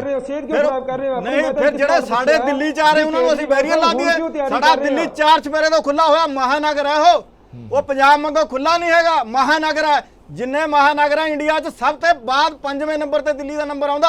ਬੰਬੇ ਦੀ ਕੋਈ ਗੱਲ ਨਹੀਂ ਕਰਦਾ, ਕਲਕੱਤੇ ਦੀ ਕੋਈ ਗੱਲ ਨਹੀਂ ਕਰਦਾ, ਬਾਕੀ ਹੋਰ ਮਹਾਨਗਰਾਂ ਦੀ ਕੋਈ ਗੱਲ ਨਹੀਂ ਕਰਦਾ। ਕੇਜਰੀਵਾਲ ਦਿਖਦਾ ਸਭ ਨੂੰ, ਜਿਹੜਾ ਕਿ 5ਵੇਂ ਨੰਬਰ ਪਰ 35% ਤੋਂ 19% ਪਰ ਲਿਆ ਉਹ ਆਪਣੀ। ਇਕਬਾਲ ਸਿੰਘ ਜੀ, ਉਹ ਇਸ ਕਰਕੇ ਨਹੀਂ ਕੀਤਾ ਜਾਂਦਾ ਕਿਉਂਕਿ ਕੇਜਰੀਵਾਲ ਸਾਹਿਬ ਨੇ ਸਭ ਤੋਂ ਪਹਿਲਾਂ ਹੋਕਾ ਦਿੱਤਾ ਸੀਗਾ ਕਿ ਸਾਡਾ ਇੱਥੇ ਸਿਹਤ ਮਾਡਲ ਸਭ ਤੋਂ ਵਧੀਆ। ਇਸ ਕਰਕੇ ਸਵਾਲ ਵੀ ਤਾਂ ਤੁਹਾਡੇ ਤੋਂ ਪੁੱਛੇ ਜਾਣਗੇ ਨਾ। ਜੇ ਮਸ਼ਹੂਰੀਆਂ ਤੁਸੀਂ ਕਰਦੇ ਰਹੇ ਸਿਹਤ ਮਾਡਲ ਦੀਆਂ, ਤੇ ਅੱਜ ਸਵਾਲ ਤੁਹਾਡੇ ਤੋਂ ਨਹੀਂ ਪੁੱਛਾਂਗੇ ਸਿਹਤ ਮਾਡਲ ਦੀਆਂ ਕਿੱਥੇ ਤੁਹਾਡਾ ਸਿਹਤ। ਤੁਸੀਂ ਪੰਜਾਬ ਨਾਲ ਦਿੱਲੀ ਦਾ ਕੰਪੈਰੀਜ਼ਨ ਕਰ ਰਹੇ ਹੋ। ਦਿੱਲੀ ਦੇ ਵਿੱਚ ਸਭ ਤੋਂ ਵੱਡੇ ਹਸਪਤਾਲ ਨੇ, ਏਮਸ ਵਰਗੀ ਸੰਸਥਾ ਹੈਗੀ ਹੈ, ਇੰਨੇ ਉੱਥੇ ਸਰਕਾਰੀ ਢਾਂਚਾ ਵਿਵਸਥਾ ਪਹਿਲਾਂ ਹੀ ਬਣੀ ਪਈ ਸੀ। ਇਹ ਸਿਰਫ ਕਹਿ ਦੇਣਾ ਕਿ ਅਸੀਂ ਆ ਕੇ ਵਿਵਸਥਾ ਬਣਾਈ ਹੈ ਤੇ ਫਿਰ ਜਵਾਬਦੇਹੀ ਤਾਂ ਤੁਹਾਡੀ ਹੈ। ਜੇ ਤੁਸੀਂ ਵਿਵਸਥਾ ਬਣਾਈ ਹੈ ਤੇ ਜਵਾਬ ਦਿਓ। ਅਸੀਂ ਤਾਂ ਕਹਿ ਰਹੇ ਹਾਂ ਵੀ ਜਦੋਂ ਕੋਈ ਸੁਨਾਮੀ ਆ ਜੇ, ਸੁਨਾਮੀ ਮੈਨੂੰ ਦੱਸੋ ਇਹ ਕੁਦਰਤੀ ਆਫਤਾ ਹੁੰਦੀ ਨਾ? ਨੈਸ਼ਨਲ ਕਲਾਈਮੇਟੀ ਨੂੰ ਕਿਹਾ ਨਹੀਂ, ਨੈਸ਼ਨਲ ਕਲਾਈਮੇਟੀ ਨੂੰ ਹੁਣ ਦੇਸ਼ ਕਰੂਗਾ ਹੈਂਡਲ ਕਰ। ਮੇਰਾ ਗਿਲਾ ਕੇਂਦਰ ਸਰਕਾਰ ਨਾਲ ਵੀ ਇਹੀ ਹੁੰਦਾ ਹੈ। ਕੇਜਰੀਵਾਲ ਕੱਲਾ ਕਿਵੇਂ ਕਰ ਲੂਗਾ? ਕੇਂਦਰ ਨਾਲ ਵੀ ਇਹੀ ਗਿਲਾ, ਤੁਹਾਡੇ ਨਾਲ ਵੀ ਇਹੀ ਗਿਲਾ। ਘੱਟੋ ਘੱਟ ਇਹ ਕਹਿਣਾ ਬੰਦ ਕਰ ਦਿਓ ਕਿ ਇਹ ਕੁਦਰਤੀ ਆਫਤ ਸੀ, ਸਾਨੂੰ ਪਤਾ ਨਹੀਂ ਲੱਗਿਆ। ਸਭ ਕੁਝ ਪਤਾ ਸੀ, ਸਾਰਿਆਂ ਨੂੰ ਪਤਾ ਸੀ। ਦਸੰਬਰ ਦੇ ਵਿੱਚ ਐਡਵਾਈਜ਼ਰੀ ਆ ਚੁੱਕੀ ਸੀ, ICMR ਦੀ ਐਡਵਾਈਜ਼ਰੀ ਸੀਗੀ ਕਿ ਸੈਕੰਡ ਵੇਵ ਆਏਗੀ, ਖਤਰਨਾਕ ਆਏਗੀ। ਇਹ ਕਹਿਣਾ ਘੱਟੋ ਘੱਟ ਅਸੀਂ ਬੰਦ ਕਰੀਏ ਕਿ ਸਾਨੂੰ ਪਤਾ ਹੀ ਨਹੀਂ ਲੱਗਿਆ ਕਿ ਏਡੀ ਵੱਡੀ ਸੁਨਾਮੀ ਆਏਗੀ। ਚੰਦੂ ਮਾਜਰਾ 30 ਸੈਕਿੰਡ ਹੈ ਮੇਰੇ ਕੋਲ, ਟਾਈਮ ਬਹੁਤ ਘੱਟ ਹੈ ਸਾਰਿਆਂ ਨੂੰ ਦੇਣਾ। ਹਾਂ ਬੋਲੋ। ਦੇਖੋ ਇਹ ਕਹਿ ਰਿਹਾ ਵੀ ਮਹਾਨਗਰ ਆ, ਇਹ ਮਹਾਨਗਰ ਅੱਜ ਬਣਿਆ ਜੀ, ਦਿੱਲੀ ਮਹਾਨਗਰ ਅੱਜ ਬਣਿਆ। ਕੇਜਰੀਵਾਲ ਸਾਹਿਬ ਨੂੰ ਜਿਹੜਾ ਮੈਂ ਪਹਿਲਾਂ ਸਵਾਲ ਕੀਤਾ, ਐਵੇਂ ਗੁੱਸਾ ਕਰਕੇ ਆਪਣੀ ਸਿਹਤ ਖਰਾਬ ਕਰੀ ਜਾਂਦੇ ਸਰਦਾਰ ਇਕਬਾਲ ਸਿੰਘ ਜੀ। ਕਰੋਨਾ ਇਹ ਮਹਾਮਾਰੀ ਜਾਂ ਜਿਹੜੀ ਆਫਤ ਆ ਸਾਰੇ ਹਿੰਦੁਸਤਾਨ ਵਾਸਤੇ ਹੀ ਆ। ਜੇ ਤੁਸੀਂ ਇੱਥੇ ਕੋਈ ਹੋਰ ਗੱਲ ਕਹਿੰਦੇ ਤਾਂ ਉੱਥੇ ਵਾਸਤੇ ਕੋਈ ਵੱਖਰਾ ਨਜ਼ਰੀਆ ਨਹੀਂ ਰੱਖ ਸਕਦੇ। ਸਿਰਫ ਮੈਂ ਇੰਨਾ ਕਿ ਲੌਜੀਕਲੀ ਸਵਾਲ ਪੁੱਛਿਆ ਸੀ ਸਤਿਕਾਰ ਨਾਲ, ਪਿਆਰ ਨਾਲ, ਵੀ ਇੰਨੇ ਦੇਰ ਕੀ ਕਰਦੇ ਰਹੇ, ਅੱਜ ਕਿਉਂ ਕਰ ਰਹੇ ਨੇ ਉਹ ਤਿਆਰੀ ਜਿਹੜੀ ਹੁਣ ਕਰ ਰਹੇ ਆ? ਇੰਨੀ ਦੇਰ ਰਹੇ ਕਿੱਥੇ? ਤੁਸੀਂ ਕਹਿੰਦੇ ਲੋਕਾਂ 'ਚ ਰਹੇ, ਕੀ ਕਰਦੇ ਰਹੇ ਹੋ? ਜਦੋਂ ਪਤਾ ਸੀ ਵੀ ਸੈਕੰਡ ਵੇਵ ਆਉਣੀ ਆ ਤਾਂ ਉਹਨਾਂ ਨੇ ਤਿਆਰੀਆਂ ਕੀ ਕੀਤੀਆਂ? ਉਦੋਂ ਬੈੱਡ, ਉਦੋਂ ਮਹਾਨਗਰ ਨਹੀਂ, ਉਹਨਾਂ ਨੂੰ ਪਤਾ ਸੀ ਮਹਾਨਗਰ ਇੱਥੇ ਇਦਾਂ ਦਾ ਕੁਝ ਹੋ ਸਕਦਾ ਕਿ ਜੇ ਮੁੱਖ ਮੰਤਰੀ ਆਪਣਾ ਇਹ ਅੰਦਾਜ਼ਾ ਨਹੀਂ ਲਾ ਸਕਦਾ, ਜੇ ਮੁੱਖ ਮੰਤਰੀ ਇਹ ਸਰਵੇਜ਼ ਨੂੰ ਅਣਗੌਲਿਆ ਕਰ ਰਿਹਾ ਤਾਂ ਮੈਂ ਸਮਝਦਾ ਤੁਸੀਂ ਉਹਨੂੰ ਡਿਫੈਂਡ ਕਰੋ। ਤੇ ਇੱਥੇ ਕੋਈ ਹੋਰ ਭਾਸ਼ਾ, ਉੱਥੇ ਕੋਈ ਹੋਰ ਭਾਸ਼ਾ, ਇਹ ਤੁਹਾਡੇ ਲਈ ਵੀ ਠੀਕ ਨਹੀਂ। ਇਹ ਭਾਸ਼ਾ ਨੂੰ ਵੀ 2022 ਪਬਲਿਕ ਸੈਕਟਰ ਨੂੰ ਖੜਾ ਕਰਨ ਵਾਲਾ ਕੇਜਰੀਵਾਲ ਹੈ। ਤੁਸੀਂ ਸਾਰਿਆਂ ਨੇ ਪਬਲਿਕ ਸੈਕਟਰ ਤਬਾਹ ਕੀਤਾ, ਪ੍ਰਾਈਵੇਟਾਈਜੇਸ਼ਨ ਲੈ ਕੇ ਆਏ ਆ। ਪਬਲਿਕ ਸੈਕਟਰ ਨੂੰ ਜੇ ਖੜਾ ਕੀਤਾ ਤਾਂ ਕੇਜਰੀਵਾਲ ਨੇ ਖੜਾ ਕੀਤਾ। ਅੱਜ ਪਬਲਿਕ ਸੈਕਟਰ ਵੱਲ ਦੇਖ ਰਿਹਾ ਹਰੇਕ ਬੰਦਾ, ਪ੍ਰਾਈਵੇਟਾਂ ਨੇ ਨਹੀਂ ਕਿਸੇ ਦੀ ਬਾਹ ਫੜੀ। ਪਬਲਿਕ ਸੈਕਟਰ ਨੂੰ ਖੜਾ ਕਰਨ ਵਾਲਾ ਕੇਜਰੀਵਾਲ, ਚਾਹੇ ਸਕੂਲ ਹੋਣ ਚਾਹੇ ਹਸਪਤਾਲ ਹੋਣ। ਤੁਸੀਂ ਤਾਂ ਪ੍ਰਾਈਵੇਟ ਕਰ ਦੋ, ਸਾਰੇ ਪ੍ਰਾਈਵੇਟ ਕਰ ਦੋ। ਤੁਸੀਂ ਤਾਂ ਉਹ ਕਿਸਾਨਾਂ ਦਾ ਮੰਡੀਆਂ ਵੀ ਪ੍ਰਾਈਵੇਟ ਕਰ ਦੋ। ਇਸ ਕਰਕੇ ਜਿੱਦਣ ਅਨਾਜ ਦੀ ਥੋੜਾ ਆਈ ਨਾ ਫਿਰ ਲੱਗੂਗਾ। ਹਲੇ ਤਾਂ ਇਲਾਜ ਵਾਸਤੇ ਹੋਇਆ। ਕਿਉਂ ਤੁਸੀਂ ਰੌਲਾ ਪਾਈ ਜਾ ਰਹੇ? ਰੌਲਾ ਪਾਉਂਗੇ ਨਹੀਂ, ਤੁਸੀਂ ਕਿਉਂ ਪ੍ਰਾਈਵੇਟ ਕੋਲ ਭੇਜ ਰਹੇ? ਪਬਲਿਕ ਸੈਕਟਰ ਬਹੁਤ ਸਿਆਣੇ ਨੇ।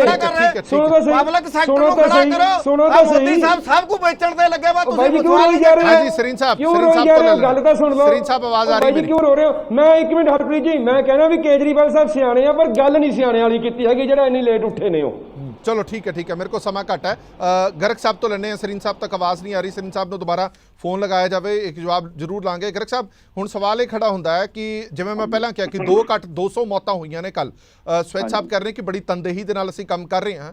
ਉਹ ਗੰਭੀਰਤਾ, ਉਹ ਤਨਦੇਹੀ ਸਾਨੂੰ ਦਿਖਦੀ, ਸਾਨੂੰ ਨਜ਼ਰ ਆਉਂਦੀ। ਮੌਤਾਂ ਦੀ ਗਿਣਤੀ ਘਟਦੀ। ਰਜਿੰਦਰਾ ਹਸਪਤਾਲ ਕੱਲਾ ਅਜਿਹਾ ਹਸਪਤਾਲ ਹੈ ਜਿੱਥੇ ਲਗਾਤਾਰ ਮੌਤਾਂ ਦੀ ਗਿਣਤੀ ਵੱਧ ਰਹੀ ਹੈ।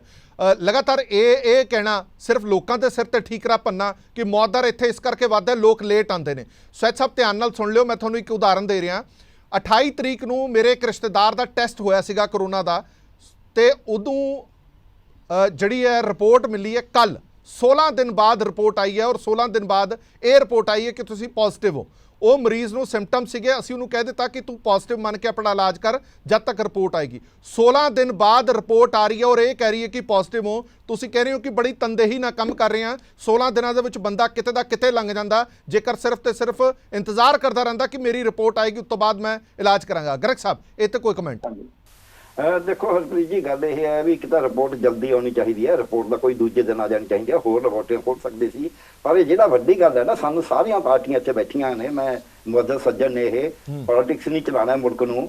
ਅੱਜ ਪੰਜਾਬ ਨਾਲ ਕੇਂਦਰ ਨੇ, ਵੈਸੇ ਕੇਂਦਰ ਨੇ ਸਾਰਿਆਂ ਨਾਲ ਹੀ ਧੱਕਾ ਕਰਿਆ, ਸਾਰਾ ਕੁਝ ਤਾਂ ਕੇਂਦਰ ਨੇ ਪਹਿਲਾਂ ਆਪਦੇ ਹੱਥ 'ਚ ਰੱਖਣਾ, ਡਿਜ਼ਾਸਟਰ ਮੈਨੇਜਮੈਂਟ ਐਕਟ ਲਾ ਕੇ। ਹੁਣ ਵੀ ਜਿਹੜਾ ਪੰਜਾਬ ਦਾ ਮੁੱਖ ਮੰਤਰੀ ਹੈ, ਇਹ ਨਹੀਂ ਵੀ ਹਰੇਕ ਗੱਲ ਆਪਣੀ ਮਰਜ਼ੀ ਨਾਲ ਕਰ ਲੂਗਾ। ਜਿਹੜੇ ਕੇਂਦਰ ਨੇ ਪੈਸੇ ਉਹਦੇ 'ਚ ਵੀ ਗਾਹਾਂ ਲਿਖਿਆ ਇੰਨੇ ਤੁਸੀਂ ਕੋਵਿਡ ਵਾਸਤੇ ਵਰਤੋਗੇ, ਇੰਨੇ ਇਸ ਵਾਸਤੇ ਵਰਤੋਗੇ। ਟੀਕਿਆਂ ਦੇ ਉੱਤੇ ਵੀ ਬਹੁਤ ਸਾਰੀਆਂ ਸ਼ਰਤਾਂ।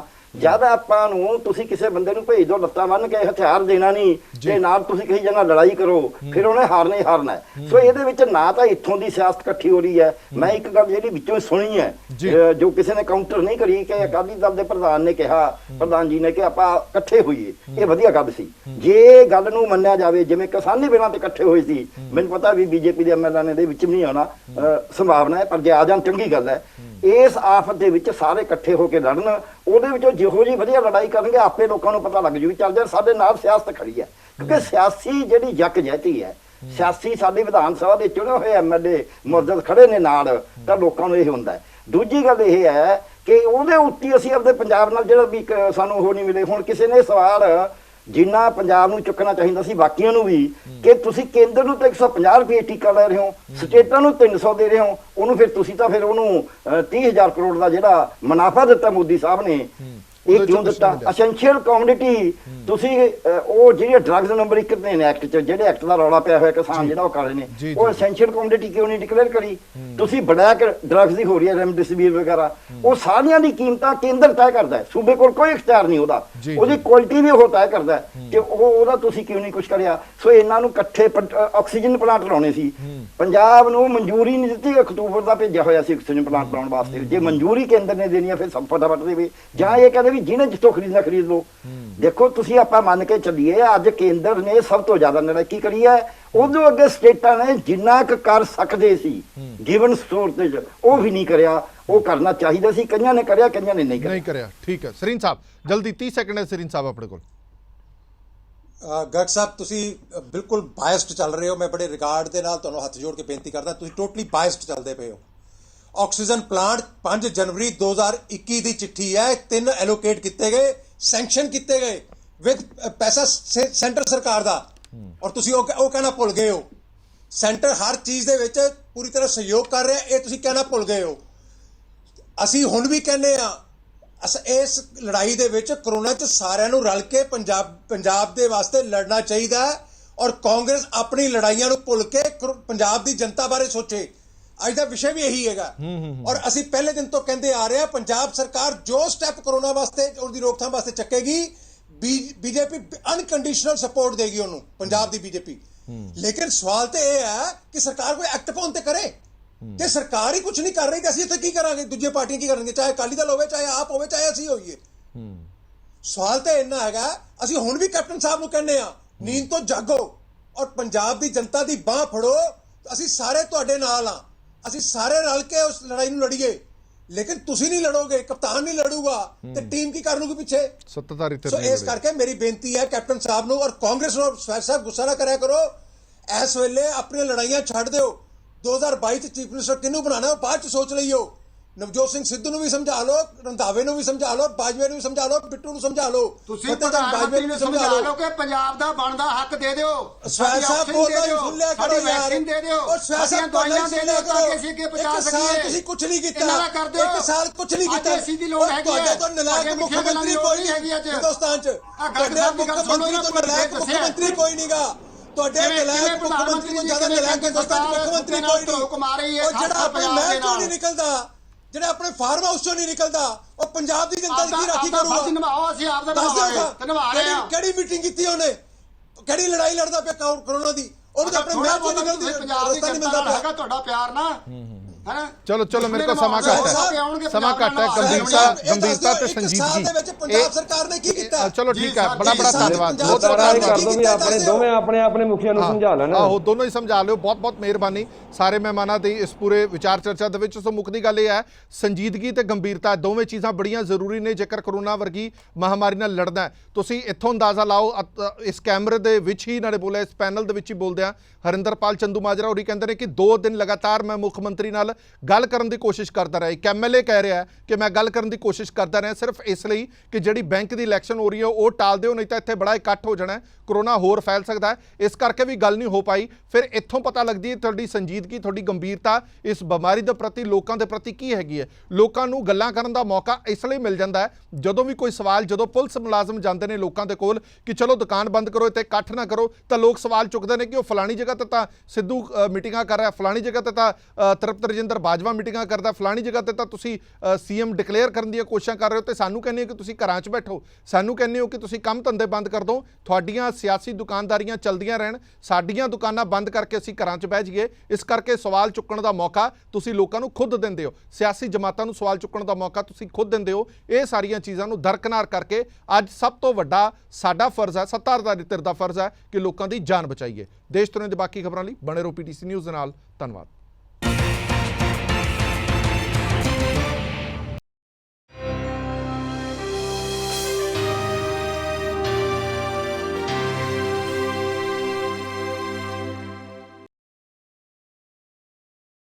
Presented by KEI Wires and Cables, her tension सहे चलती रहे।